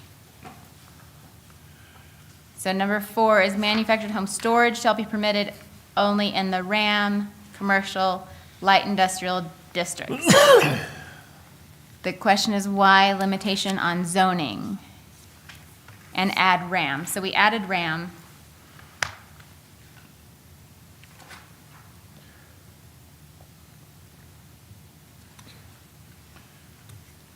Down there on 4, why don't you have UA in there also? For manufactured homes, not mobile homes, but manufactured homes. And this is just storing them. Store them. Oh. This is This is creating a living junkyard. space. I mean, Okay. junkyards. Which one are we Yes. at? 403, 04, C. Wait, Okay. I think it's good like that. Good? no, is that, no, this isn't storage. yeah, it's. Manufactured Yeah. home. 4.03.04, C4. 304, 40304 C4. Storage shall be permitted. yeah, but this is talking about manufactured homes. Unless I'm looking at the. And this is just storing them. Yeah, It's not just living that in them. subparagraph is on storage. The rest of it is for homes in general, manufactured homes. But the So a dealer wants to have some homes and he's storing them somewhere. Yeah, no, I understand that. I'm just trying to I don't figure know out how I many got, homes are going to be able to fit into What's the it. next no, one? I'm just trying to figure out Next one where is I got 6 off that we base removed. on here. We removed, the county reserves the right to refuse to issue permits for any manufactured home that, in the professional judgment of the county, does not meet minimum life, health, and safety requirements, or would pose a nuisance to surrounding properties. There's a conflict on that one. I have a lot of professional experience defending manufactured home and mobile home owners who are landlords or who are selling them on contracts, or but there are some really nasty homes out there. Yes, sir. And so I think that the county should reserve the right to refuse to issue permits for public health, safety, and welfare. I think that's a pretty high standard. Or that'll pose a Evansville and nuisance. Mills are already doing that, and so is Casper with those. They're not allowing them to be moved in if they don't meet those standards. So we should keep that then. So we should Yes, keep we it. should keep that. Yeah, I don't have any problem with that. Okay. They can't move So them that stays in. to a new location, but it doesn't say that they can't. The next one is 40305C2.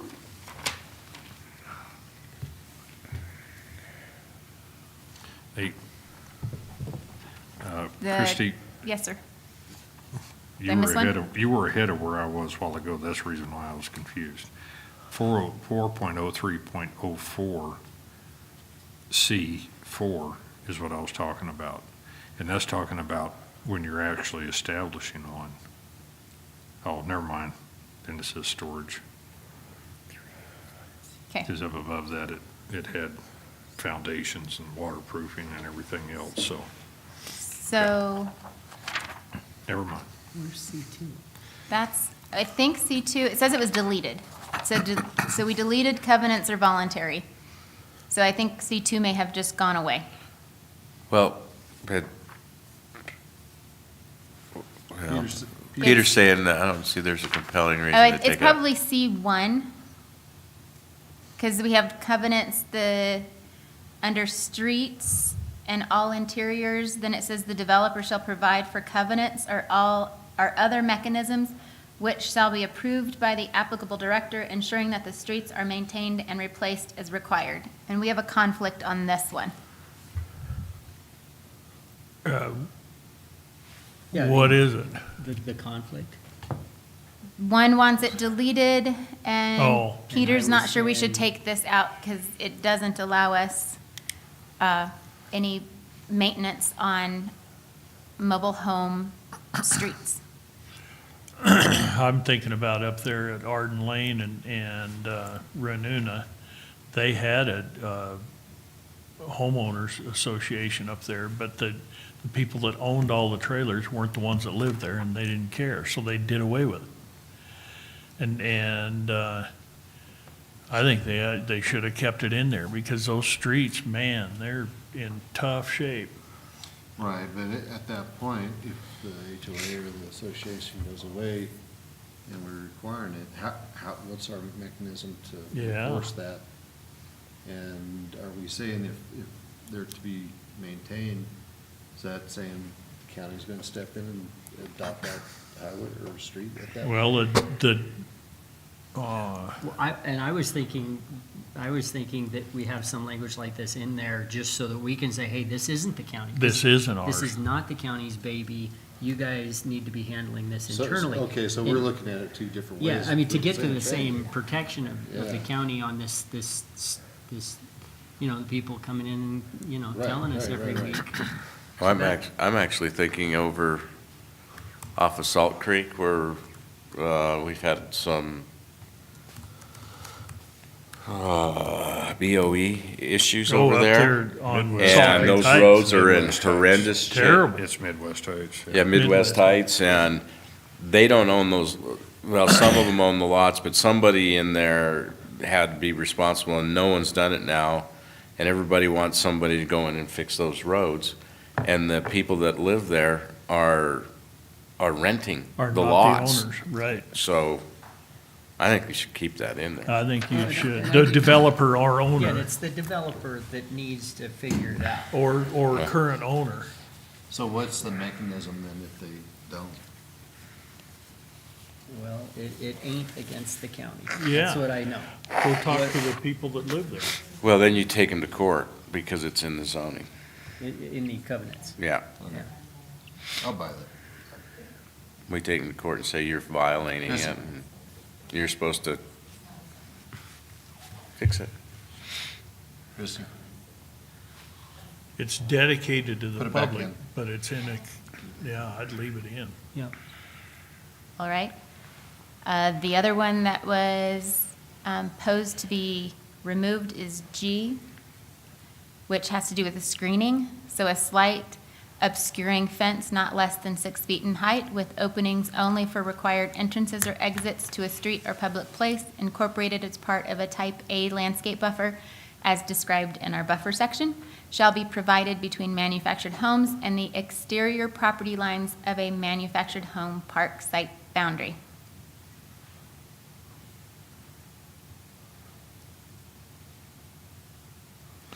You can leave that out. So what's, Talking about mobile home parks, right? you're just trying to put a fence all the way around them? Mhm. I look at the new one out in Evansville. Right. Looks really nice.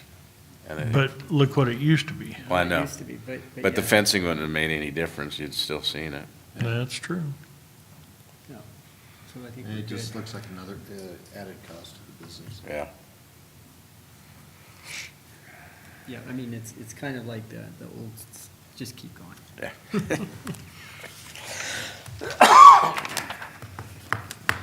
All right. Next one is all the way down on 40306. G, we removed. What are we? I'm on Right here. oh Bottom of 73. 40306. Bottom of 73. Did we skip Did we skip something? 0305? Yeah. Okay, sorry. 0305I. I. Under Collecting ponds. Site drain.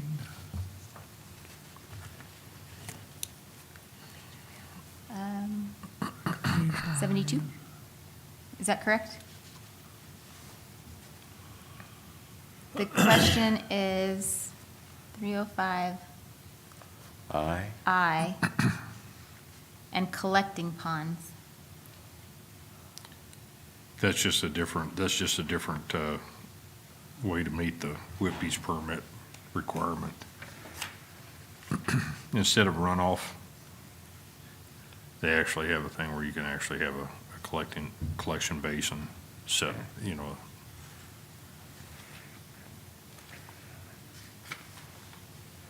But are we good, or did we have, Question about it, or? No, well, I guess my question was if we wanted to add something like that in there as far as a detention pond. This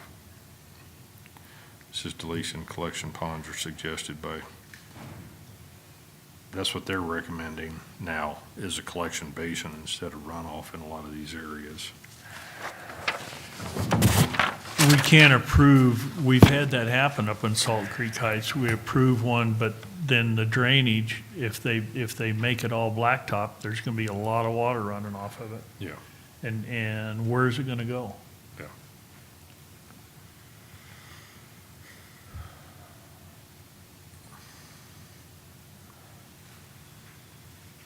I just leave it as is.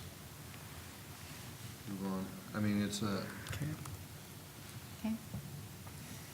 0502D? D. it'd be a design option later. Well, it says, and shall prevent collection of water at a low spot. That's where the collection Oh, pond that's what you're is. trying to say. Yeah, sorry. That's all I'm just saying added, we could add that in there instead of at a low spot, say in a collection basin or a collection pond.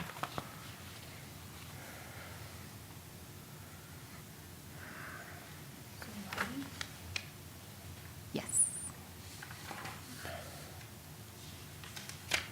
So we're good, we're keeping the way it's written, and we're moving on to, now this is where I have 40502D.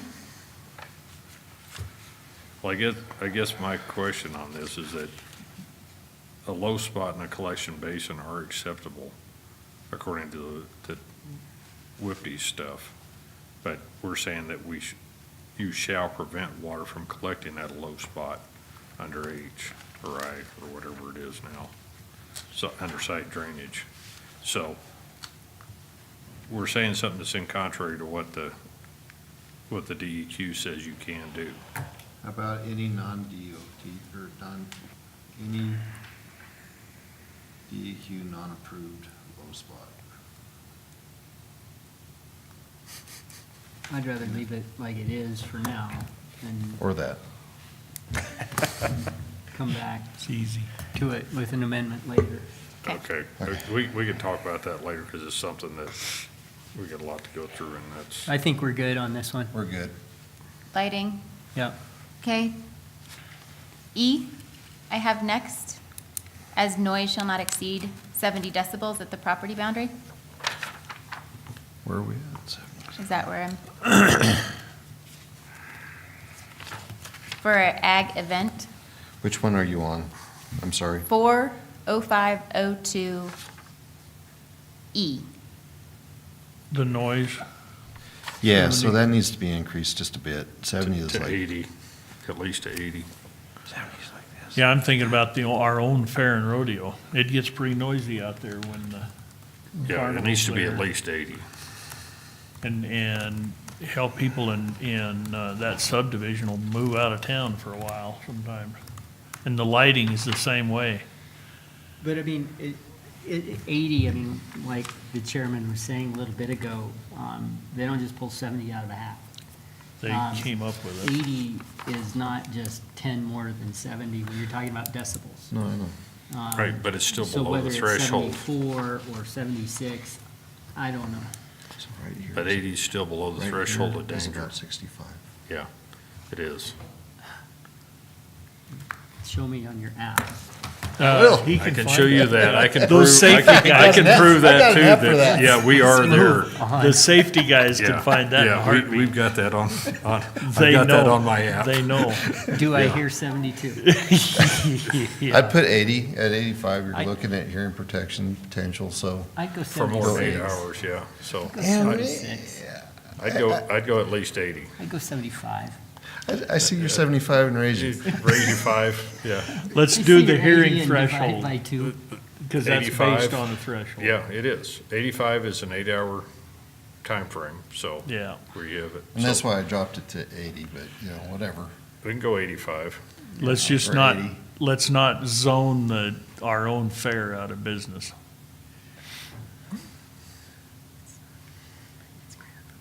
All right, so we're 80 or 85? 85. 80 or 85? 85, and then. 90, 95? No, What do you- 85. what do you think? 85, I we think can't, we it's a can waste of justify time. that. And go- The fair's. Nobody's going to measure the sound in this probably, so. but- And Christie, we This is probably ought to change like- that for all the decibel ratings that we have throughout. Whoa, we better look at those before we, So each individual. what did you settle on? I But- believe you all settled on, Would you go up? 85. Would you go up to what this is about? this is ag Se- event, agricultural event Agricultural facility. So rodeo is not an ag event. What? Fair and rodeo is not an ag event. What It's a is it? sporting event. Tractor pull. It's not an ag event. Tractor pull's a hell of a lot noisier than that damn bull you're riding. I don't think The- any of them are applicable to, wait a minute. Outdoor Define it. arena lighting, And events including teaching, equestrian, and rodeo skills. Rodeo activities. Okay, so then it does. But it doesn't apply to the fair. Why? Because the fair is not an equine or rodeo activity. An event teaching equestrian, exhibits. rodeo skills. exhibit, If they're getting on the back of a horse trying to No, ride that's it, the rodeo, it not the kind of. fair. It doesn't apply to the fair. The fair might fall under the special events There you go. section. Yes. Okay. Peter, Thank you. 75, 80, or 85? She needs an What's the answer. threshold? 85. 85. For hearing 85. damage, so I'd lower it just a touch myself. 85. That'll stand up. 85 But put a works. number in there, it's fine. Just Nobody's put- ever complained, Yeah. so Every- we're 85. arguing over, Semantics. Let's put it up until they do complain, huh? But that's the stand Put it up at in court 110. deal. 85 is a 85. standard. Is that the language you understand? I don't care. 85 is. 70 is just a little low. 85 is an OSHA standard, so. So we're moving forward then to 40602.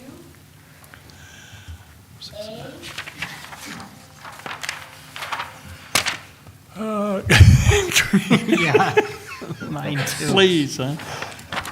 Oh, wait, Hold.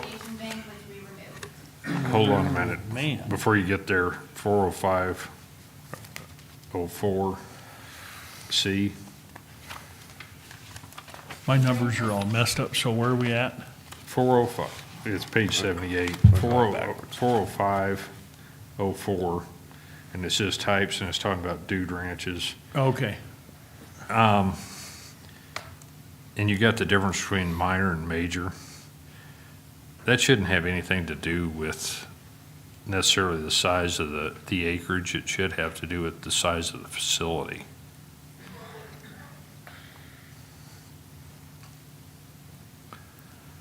I don't agree necessarily, though. I mean, I think that, I think acreage is relevant to what you can do on, for your facility in any event. And I think that the more space you have, can you scroll down to major? So major is 40. Major's 40 and minor's 20. There's not a whole lot of difference between the two. That's all I'm getting at, is that, Well, I wouldn't even have a problem with putting, clumping them together and putting, just say dude ranches. well, when I look at the guest maximum, 12 and 75, there's a big difference, especially when you're talking about trailers and all that. Well, Two guests and 12, yeah. that's the part that I'm talking about. That I don't have a problem with, is being the separation between the two, but not necessarily the acreage. Because you could have 200 acres and have a very small operation that's a minor. Yeah, but a minimum. Minimum It's and maximum. minimum, not- Right. So if you're over 40, then you're a major, Yeah. whether you only have two guests or not. That's what I'm getting at. It ought to be related to the facility and not to your facility capability is tied to your acreage, but it should be tied to your facility and not just to your acreage alone. So to what point does it make a difference? That's why I'm saying we could actually combine the two and just separate it as far as the occupancy. What major drawbacks or positives or whatever differences are there between a major and a minor? Or if there aren't any, then I can understand, but 12 guests versus 75 guests. So it's the capacity. So your minimum requirement for 12 guests would be to have 20 acres. You could have more than 20 acres, but if your capacity is 12, you have to meet that 20 acre minimum. Michelle, can you scroll up? And Christy, what is the reason, no, too far, please. Right there. No. Stop. there. What is the purpose for having a maximum acreage size for minor, whatever we're talking about? Minor dude ranch, that's what I'm getting at, is that. Well, just what's the planning purpose for having a maximum acreage size for a minor dude ranch? And there isn't a maximum, there's just a minimum. No, you got a It says maximum, too. maximum parcel size is 40 acres on there. So I Oh. could see why we're worried about a I'd maximum delete size. maximum size, but leave the minimums in. Unless there's a planning purpose. And- No, sir. All right, then And- let's take out Yeah. Romanet 2, A2. Once it hits that 40 acre, doesn't it become major? Isn't that just the tipping point? But then I think it's the occupancy after that. Yeah, Yeah, Yeah. that was probably the logic. yeah, you could when say it put 40 in. acres and 75, up to 75 guests. But, yeah, that's where my Just- consternation was, and that is that Just rem- it had a maximum size for a minor one, and it's like, why? If we just deleted A2, call it good. You gotta have more than Would 40 you? acres. Just delete A2 and call it good. And Mr. Chair, on the use table, so for a major, it has permitted in RAM, and then conditional use, or CUP, CUP, CUP, and then minor, it has permitted in the first three zones. I think it's backwards. Okay. On the table. All right, it's almost 5 o'clock. It is 5 o'clock. It is very obvious we are not going to finish today. So we are not going to be able to get this on the next week's agenda.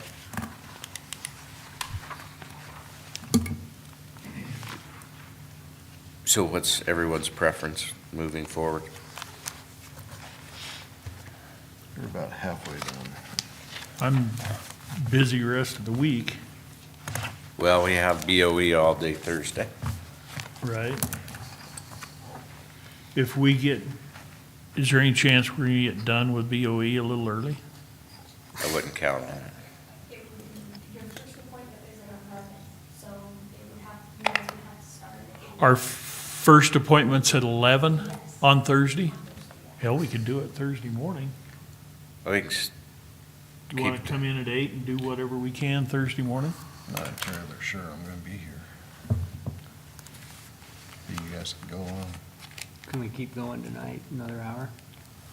it's up to staff. I'm good to stay. And we'll get somebody to run the What computer. about Michelle? Yeah, Yeah. we'll We get can- somebody we to can- run the computer. Are we allowed to do that since before? There's no Tracy? We got a tape.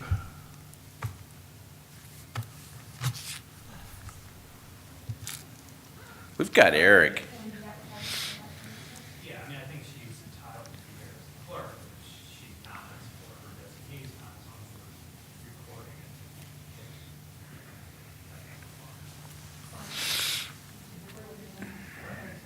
Can she designate Christie? It's not, well, it may not be on because we're recording. And we're Live. recording live too. Okay. So if you But guys- do we have somebody that can turn that thing? You can turn that off. If you Okay. guys take a break, so as long as YouTube's going, we're good. But if you guys take a break, do not turn that off. Just let it go during the break. Okay? We won't take much of a break. Is that working good? The battery's good? As long as we're okay. Okay. We're on Yeah, the- let's keep we're going. okay. I'm sorry, I You're good. purposely jumped. Yeah. That's fine. No, that's What's the fine. next one?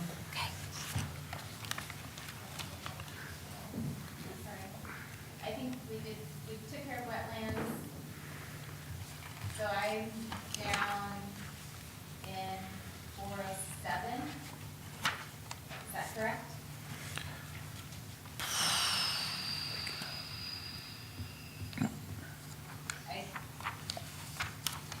I was wondering about,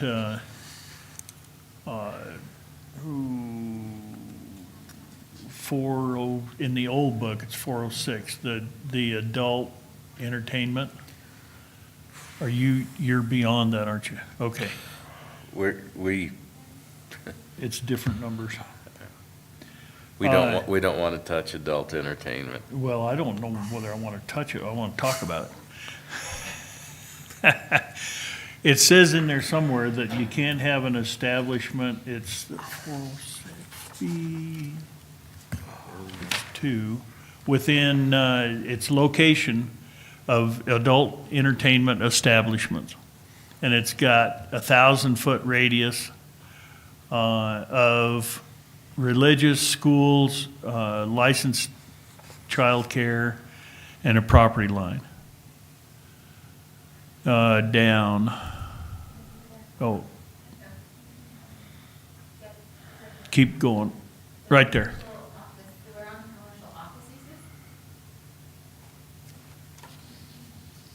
Okay, that's what's the- been what's the out. question? Well, I'm thinking it needs to be more than 1,000 feet. I think those are minimums, or those have, well, I'm gonna guess those have been litigated on First Amendment. You can't zone them out, is about what it Well, no, amounts but if to. you could put a half a mile, No, you honestly can't. really. Yeah, you can't zone them out. Yeah, there's very little with free speech and litigation all across the country. You're really pushing up against it if you do, you know. More than that. this No, minimum. really?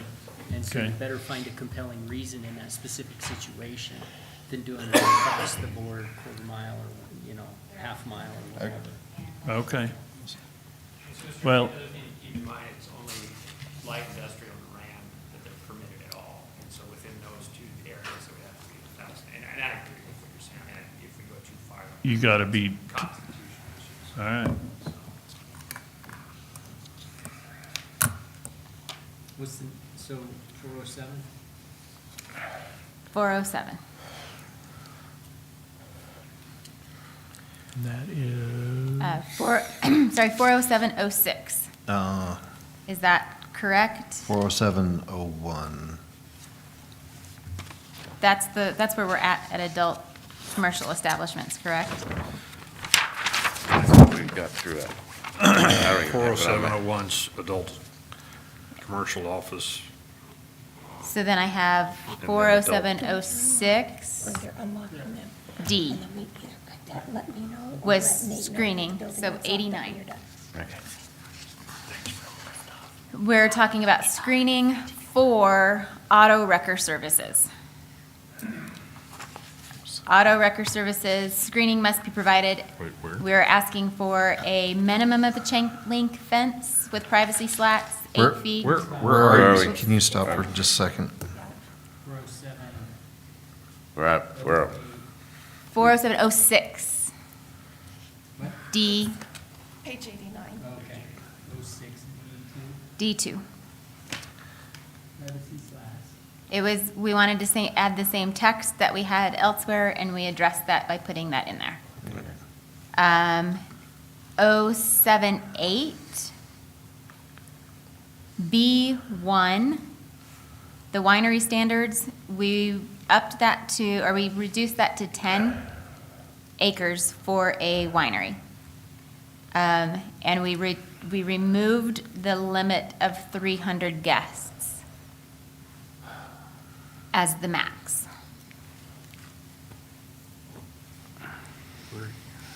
Where are you at? On page 90, How'd we get that far? winery standards. Because there's a lot of adult entertainment.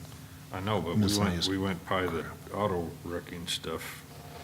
The auto wrecking stuff, we put the screening in the same as it was in the other places. Did you change the decibel to 80 or 85? No, we did not On change there, 3? decibels of, 4.07.02? Yeah, good catch, gotta change that. we have the noise shall not exceed 70 in here. Right. So we're gonna up it to 85. 85. And we're doing that. Why? Across the board, because that is an OSHA standard. That is an industrial hygienist standard that they came up with. That's where hearing protection starts, though. Yeah. So you should actually go under Yeah, 85. just because, I think that's too much across the board. I think that it's one thing on a, ag type use, but if we're gonna say across the board, I think we gotta, stick closer to 70 or 75. And if somebody has an issue or a problem with it, they can come in with the CUP and say, hey, here's why, and then prove it to the then planning commission board. So I'm not comfortable with just going. Well, 85. that particular one's talking about a dog kennel on 4.07.02, so it's not a continuous noise level. It's a peak. Oh, where are we? What page? Page 87 at the top. It's talking about screening.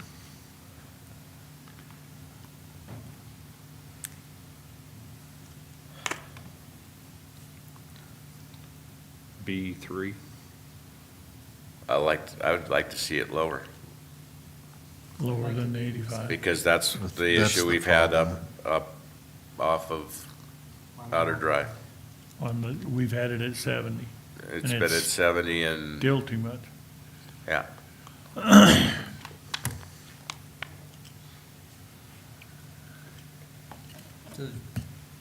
I I'm at 70. I think it just should stay at 70. Yeah, I'm good with that. Okay. All right, so we're keeping 70 for kennels. Yeah. We're keeping 70 for auto wrecker services, which is page 89.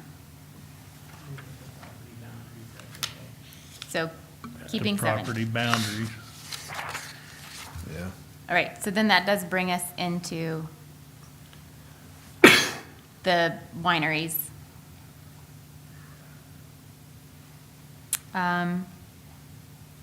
We did, sorry, brings us,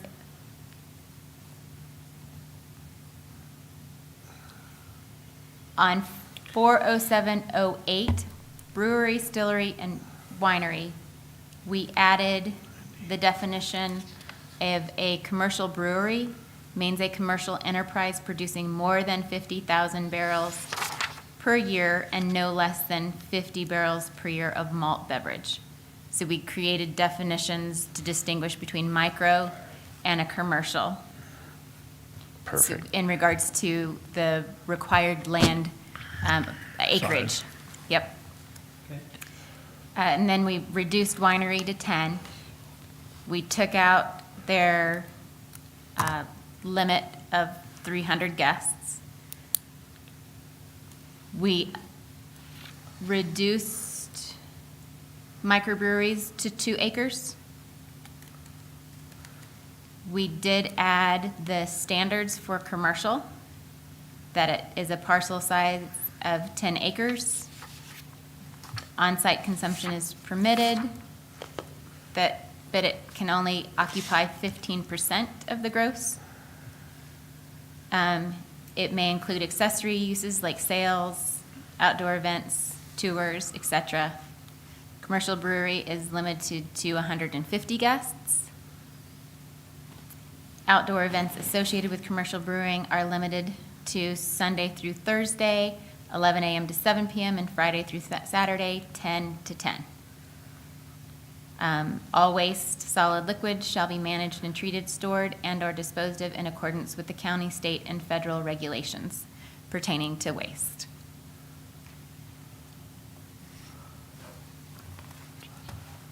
The state doesn't regulate those as a liquor store? Or is that the same hours and everything? So you've, The state regulates whether they get a license, but this is zoning, so we're saying where they could locate the facility. Yeah, it's like the city gets to say. Okay, all right. so basically 407, 06, 4708 is Oh. correct. and 8, 08. but I'm just looking at all this has been addressed through a lot of this new language that's in here. Yeah. Okay. And the 15% is adequate, like the ones that we've got now? 15% floor space? And that's a standard thing across the board when we looked at what other commercial breweries' capacity requirements were, Okay, that they couldn't have more than that. okay. Just didn't seem like enough. So we're talking about like a Coors-sized facility. Right, okay. Then catch me if I pass something.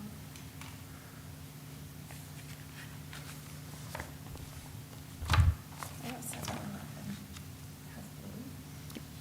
407. 11, we had entertainment facility. We put section, it's defined in this other section. Made sure to add that. 407, 8.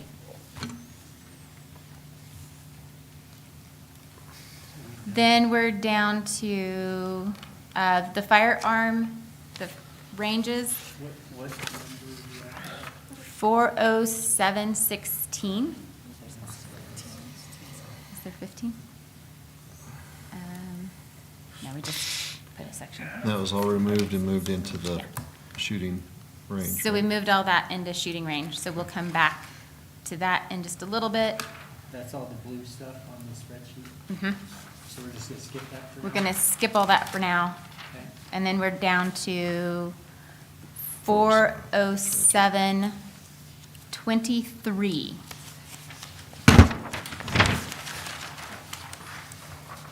Which is restaurant or cafes. We removed the standards for size for drive-throughs. So now any restaurant or cafe can have the option to have a drive-through. They will have to go through a site plan review.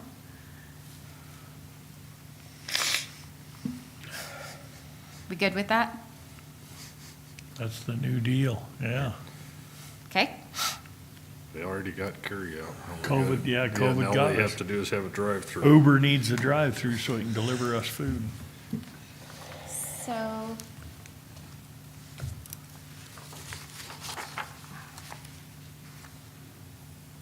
Next item is the shooting range. Can we stay there for just a second? Sure. Madam Planner? Yes, sir.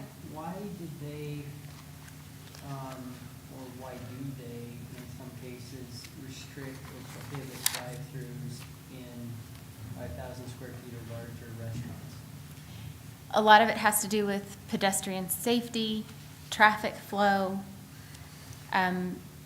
Once you start expanding into those larger function restaurants, as you come to them, you're not looking for people going to a drive-through. You park, you walk. So if you're going to have them in a larger facility, we really would have to craft a design that keeps pedestrians safe, that keeps your stacking of cars out of any of the parking traffic. So it just creates a bit more use complication. I'd break your. How much are you going to discuss on the fire range stuff, Dave? Biggest thing, I just want to take some of this stuff out as far as the definition. And I sent that, the first part.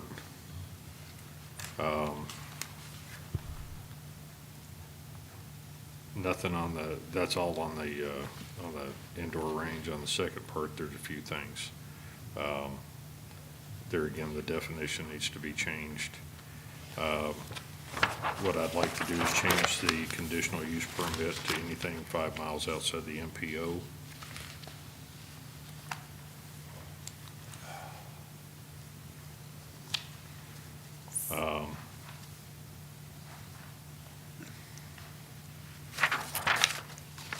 Then change the quarter mile from an institutional, civic, or public use area. After reading the definition of that, I had some concerns about that because that includes any public property that is adjacent. So I would change that to 100 yards instead of a quarter mile, because there's no way in the world you'd have to have 3/4 of a mile wide property to be able to do that with a quarter mile if you've got BLM on either side or state land. So. And then remove the no tracers or pyrotechnic down at D2. And the reason for that is because it's like the machine gun shoot that we have out on 487 every year. They use tracers. They also use pyrotechnics. And if somebody wants to do that and they're running a commercial operation, they ought to be able to do it. If they want to burn their barrels up, that's their choice. So I have proposed language changes up here, if you want to go back to the top. Taking into small, the indoor ranges, it's supposed to, I marked out firearms, it's just supposed to be explosives. Sorry, I got a little happy with the strikeout. Yeah, don't So- wipe out the firearms. Yeah, It's an indoor don't worry about the range. firearms. So explosives, so it'll be it'll be the discharge of weapons in a small indoor range. Your exceptions for this, we can remove you're not going to legally hunt indoors, so we can take that out of our out of our indoor range descriptions, as well as any explosives out of our indoor ranges, as they won't be used in there, hopefully. And then moving on to our outdoor ranges, I did mean to change it to the shooting or any discharge of weapons, so that'll include your archery. Keeping all of the items that I removed from the indoor so that we do have the exemption for legal hunting, the exemption for the legal discharge of explosives for approved construction, mining, licensed, legally used fireworks. Keeping all of our already established limits. On the tracer rounds, it's recommended from the fire department that this remains. The machine gun shoots and cannon shoots and all that get a special event permit from the fire department to run those events. So this would be just talking your day-to-day user going out and shooting tracers unsupervised, and the fire risk that they see If you're in that. running a commercial range, it's going to be supervised. Gotta be. It's going to be supervised, so it's not And- it's not like your average guy going out. You can't shoot tracers. Right now, you can not legally shoot tracers anywhere except on a range. I'm sorry. That's the only place you legally can shoot them in the state of Wyoming right now. So if you're doing that, you're under a controlled environment, and that should be the responsibility of the range owner. And if they have to have it designed and they have it controlled, it shouldn't be a problem. That's the reason why they have insurance. So I understand in some circumstances where you don't want that, but that's something that ought to be up to the individual owner of that property and that's operating it, and not, I don't think that's something that the county needs to get into. So what was the fire? The fire department said that recommended remain as a statement that without the prior approval of the fire department.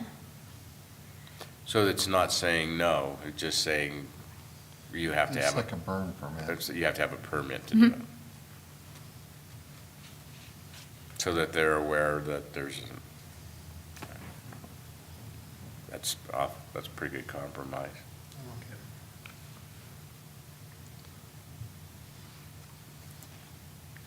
So are we good with the new proposed language?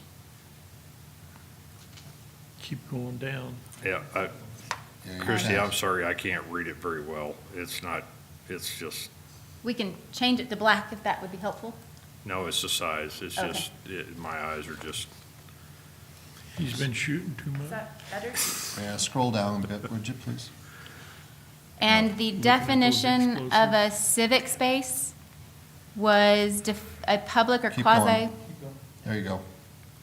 public or quasi-public use in a residential or business area that are acceptable to the public and primarily serve as gathering or meeting areas where the, Chrissy, we're still on this. Hold Oh. on for just a second, please.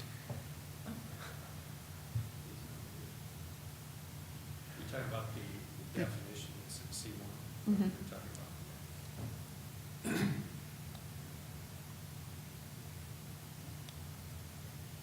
Okay.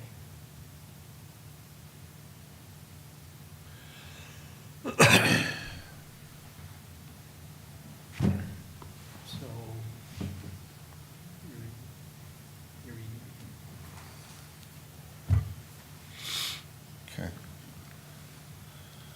So I know Dave's feeling, what about everybody else? As far as section D2, stay in, go out, modify.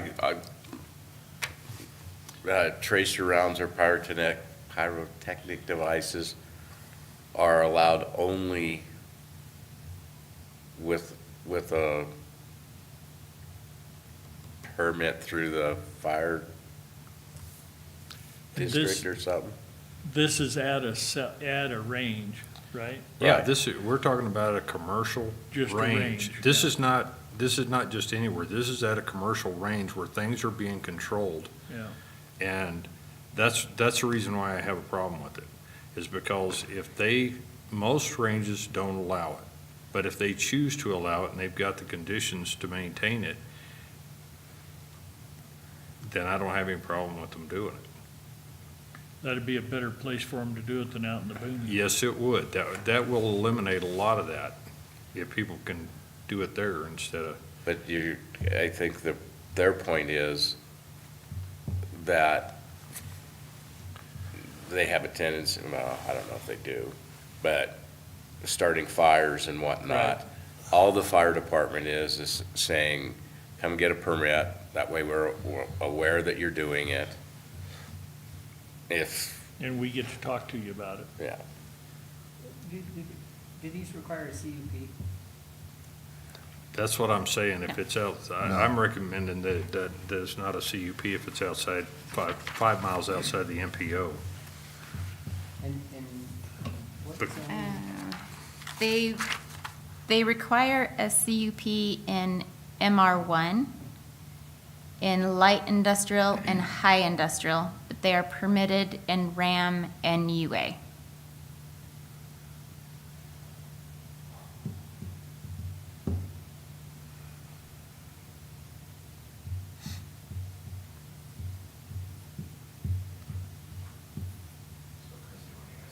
This says currently. Most But of it's them are a all. problem with going to a it's not allowed at CUP all. on But in any reality, commercial? if they have a permit from fire.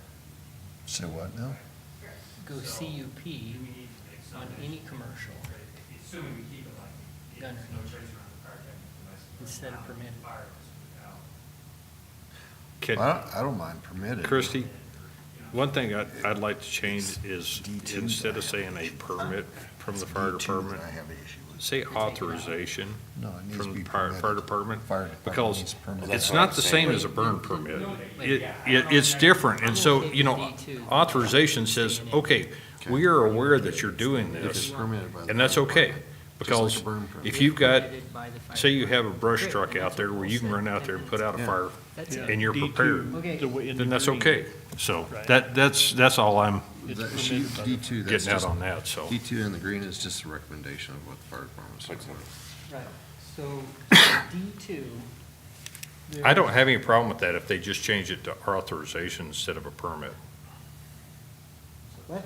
So the green is just the, So D2 is gonna read, no tracer rounds or pyrotechnic devices are allowed due to fire risk unless permitted by, Unless authorized, Fire District. unless. Authorized. Wait, unless permitted by, Natrona County Fire District. permitted or previously Auth- authorized. authorized.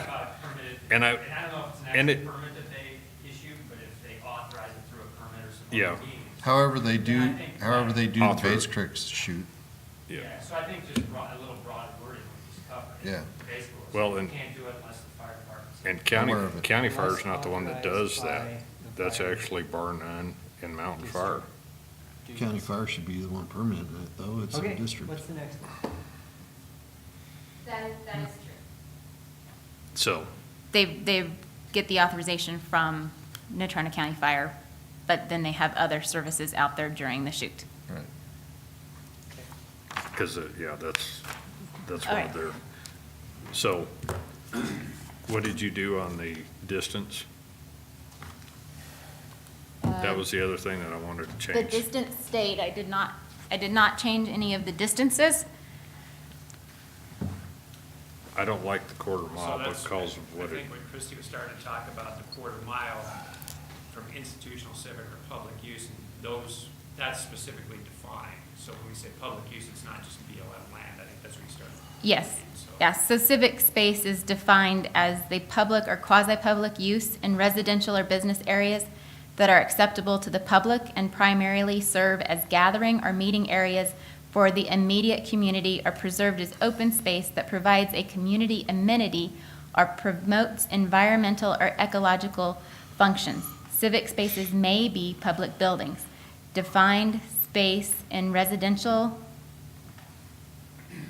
commercial or mixed-use buildings or outdoor space constructed to accommodate community gatherings. They can be settings where celebrations are held, where social and economic exchanges take place, where friends run into each other, and where cultures mix. Civic spaces include active or passive recreational uses, nature or recreational trails, nature preserves, that's the part that I such got as concerned about. wildlife sanctuaries, conservation areas, and game preserves, cultural amenities, fountains, ice rinks, reflecting ponds, open spaces, parks, squares, plaza, playgrounds, or memorial parks. That's where I got Can concerned, we go back up? because some of that stuff you could classify as BLM or state sections, school sections where you have legal access to.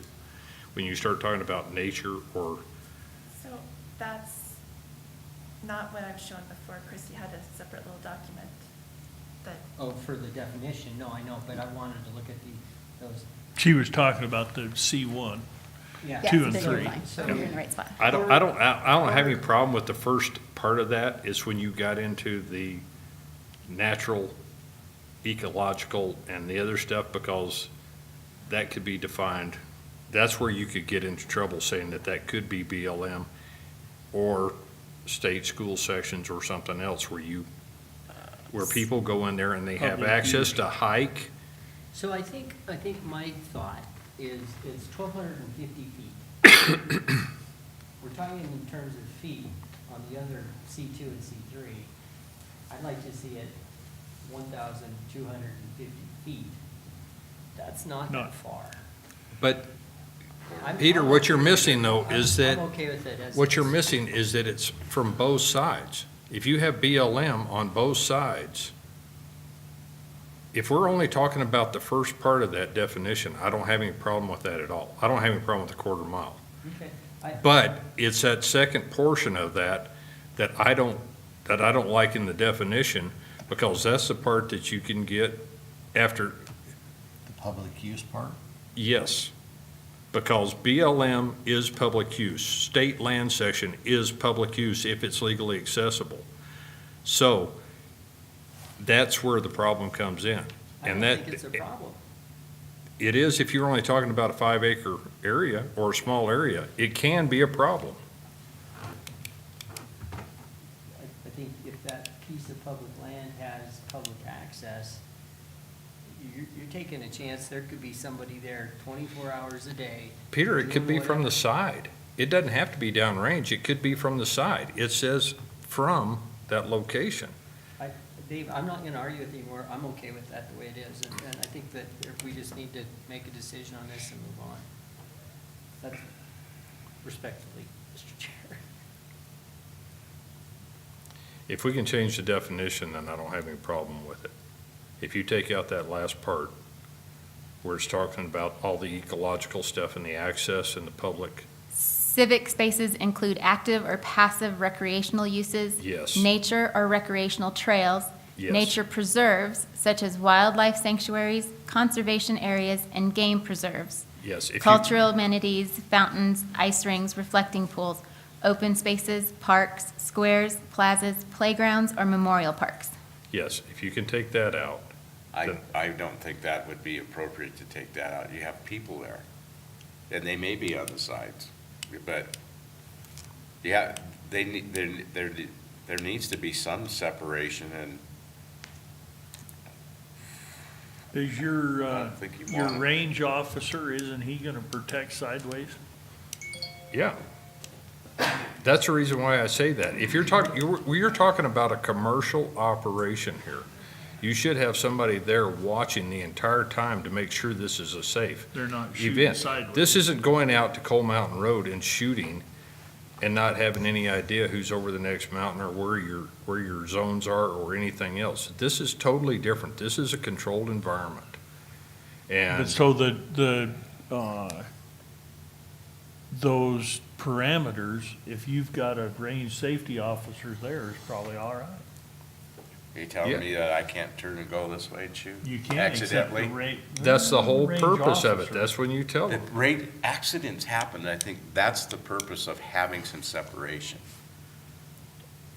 So it's the full impact of the use. The sounds, the traffic, the safety aspects. It's the full picture of where the use should be located so it doesn't create any conflicts with any potential uses on the sides. It's back, front, back, all around.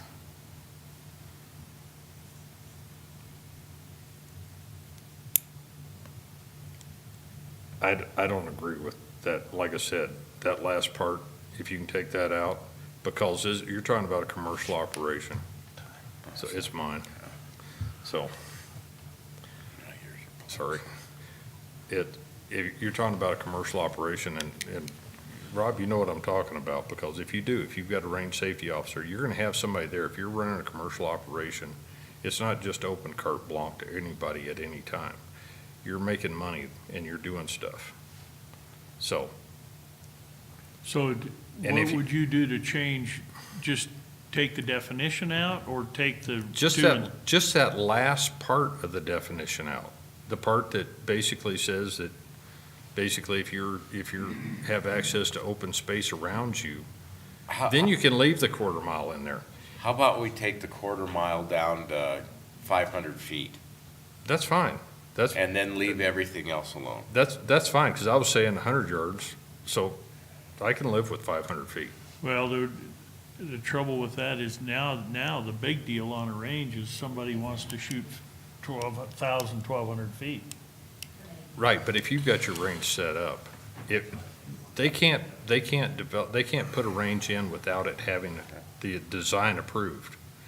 It has to be approved by somebody that knows what they're doing.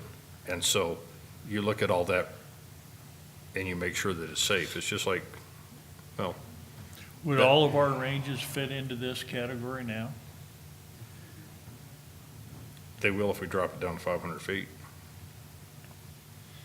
No, they won't, because the archery range will not fall into this. The archery range will not pass any of this. But again, we're talking about new development, so any new potential range that comes in, where do we want it located? What are our goals under the comprehensive plan for land use, interactions, development? So now we want it as far as we can get it on any new Yes, sir. ranges going in. I'm just looking at, you're allowing 500 feet from a commercial office use, or 1,000 feet from an existing residential. Yeah, I think that's Quarter mile's not enough. 1,320 feet. So, For a new one. So do you want to make it 1,000 to match residential? No.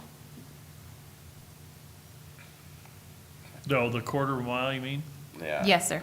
I'd leave it at quarter of a mile, that's 1,200. But that's from the sides, 1,320. that's from the sides and everything else, Rob. That's where you're gonna have a problem. The amount of land that you're gonna have to do that, 40-acre tract. no, you can't. You don't have enough width. That's true. That's what I'm saying. You're Yeah, gonna have to have something 160. 3/4 of a mile wide, just about to be able to do that. I would suggest to just match it to the residential uses. That way, all your uses are the 1,000 feet. I don't think we should do that. And also something to consider are the variances. I mean, if there's some unique property, that's still out there. No, they could come in and get a variance. Yeah, but that makes it just that much more complicated. Okay, how many more of these are we going to put Yeah. in? And how long are we gonna argue over a few feet? Because. I was fine with the 500 feet. If you want to change it to 500 feet, I can live with that. That's what I said. On number one, change it from a 1/4 mile to 500 feet. That's a compromise. What if we looked at, Yeah, I kind of. what if we looked strictly downrange for the 1/4 mile? I don't know. We can reduce it to the 500, similar to the commercial and office uses. No. If there's some way that we could say, downrange, you leave the 1/4 of a mile in, but side to side would not be that. Downrange could be 1/4 mile, side to side 500. If you do it, yeah, if you do it within the lane, shooting lanes, direct lines of shooting lanes, I don't have any problem with that, for the 1/4 mile. It's just Side to side is, side to side, it doesn't have to be that. Side to side or the back, it doesn't have to be that far. does that make sense, Chrissy? All right, so I have downrange that it needs to be the 1/4 mile, but the side setbacks would be 500. Yeah, that's fine. That'll work. If Okay. we do that, and that's from the end of the range, from the end of the, From the shooting area, yeah. 500 foot back and to the sides, and then. Well, you need a it from the 1/4 mile sides, out. you don't need that much from the back, because you're No, shooting but- forward, but.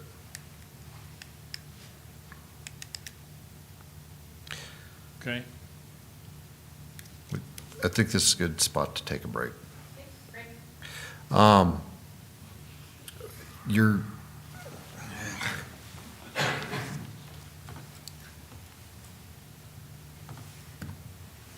two of them already took a break.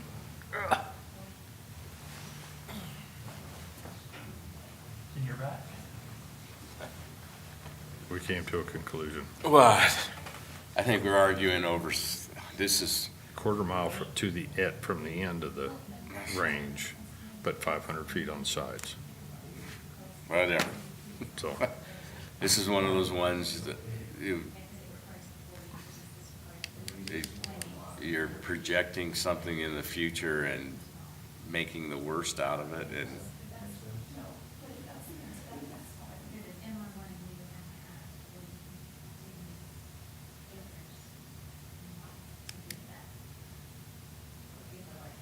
As long as you're happy.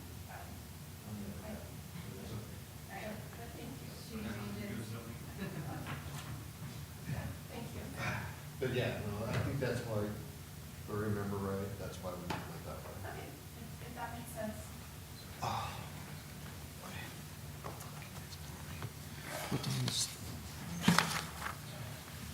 What have we done, sir?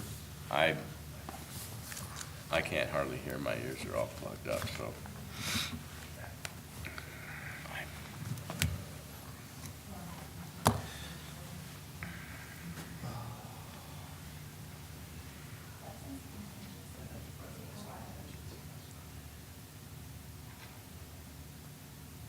So I just asked them what we still have on tap. And, Oh, we're not gonna finish this. well, certainly it's up to the commission, because how long I go, but I think there's a couple sections that are gonna be pretty in-depth still to count my cars. I'm not sure after 8 or 9 hours of doing it. I think we've gotta rethink how our timing on this whole thing. We can't seem to move quickly through it, so I think we're talking several more days of doing this. Full. Day or 2 half days. We have, some of these are pretty clumped together as far as cars, But is- campground. Aren't cars in the nuisance part, or is this the, So when No. when we looked at taking nuisance out, we looked at taking those vehicles out and letting them be a permitted use, and how we would let it be a permitted use, so that people don't have to apply for a conditional use permit, and we'll know the exact. So we put it in as a permitted use and gave it a use definition, versus it being a nuisance definition. Is that worse than where we were at before? That's what It, you asked, I think. What would Judy Jones say? Well, I know, but I mean, she's gone through the vehicle. She'll call you and tell you in a minute. I'm just curious if it radically changes what's in place right now. I would, no, other than,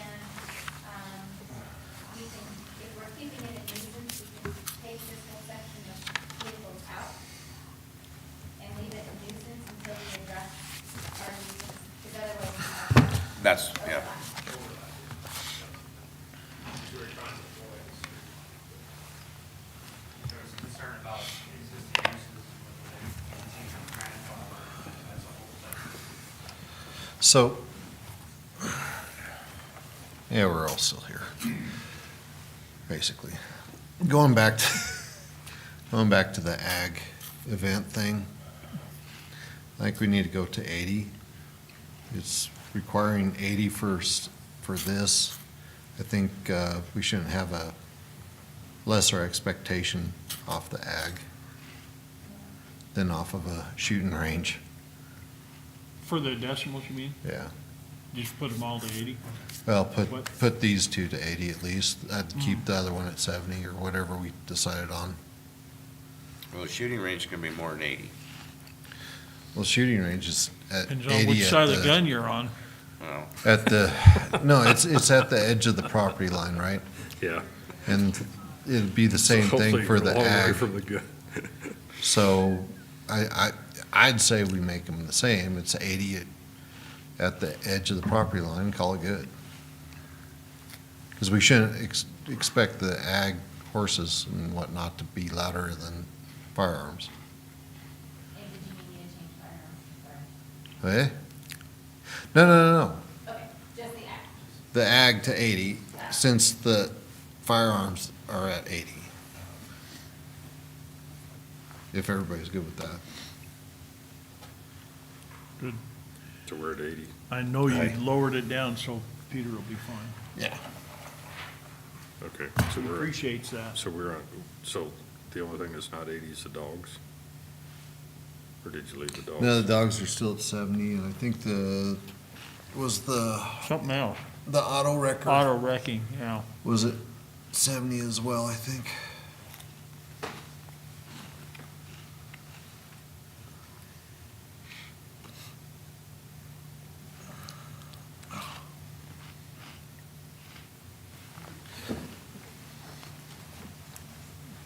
So you want to come here early next Tuesday?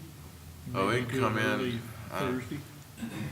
I don't know if we're gonna find a time when we can all get together again is the issue.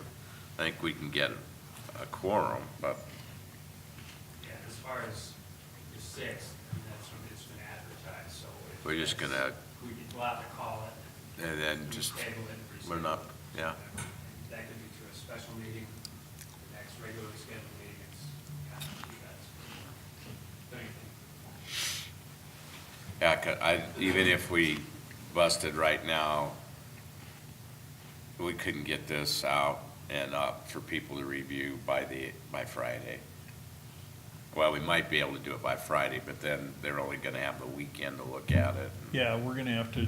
We need to move it on have the it. Next meeting. We need to have it where they're gonna have at least a week to look at it.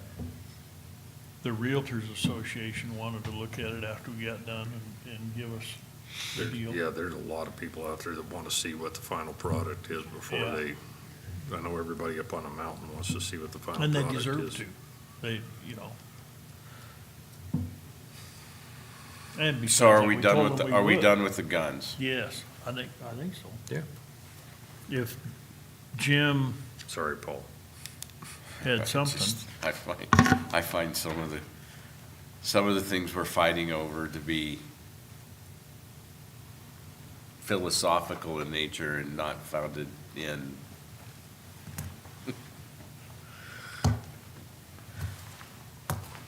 Hi.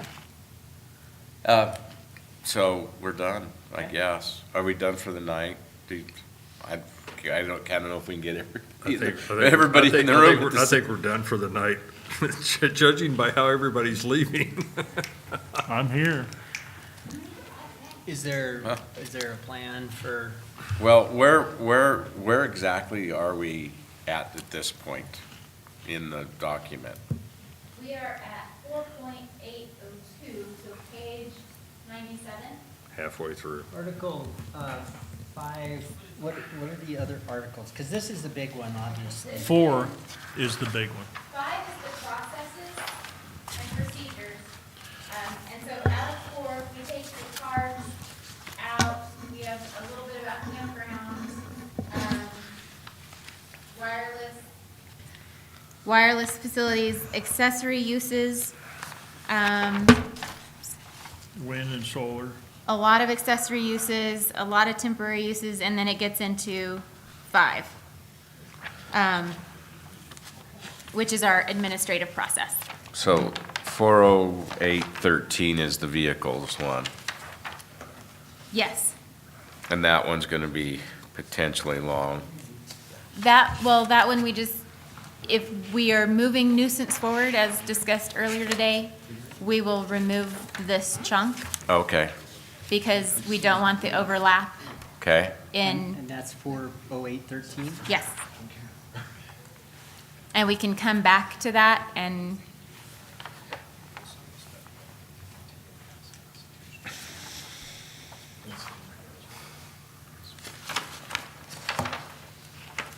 so potentially a few hours On what? to finish up.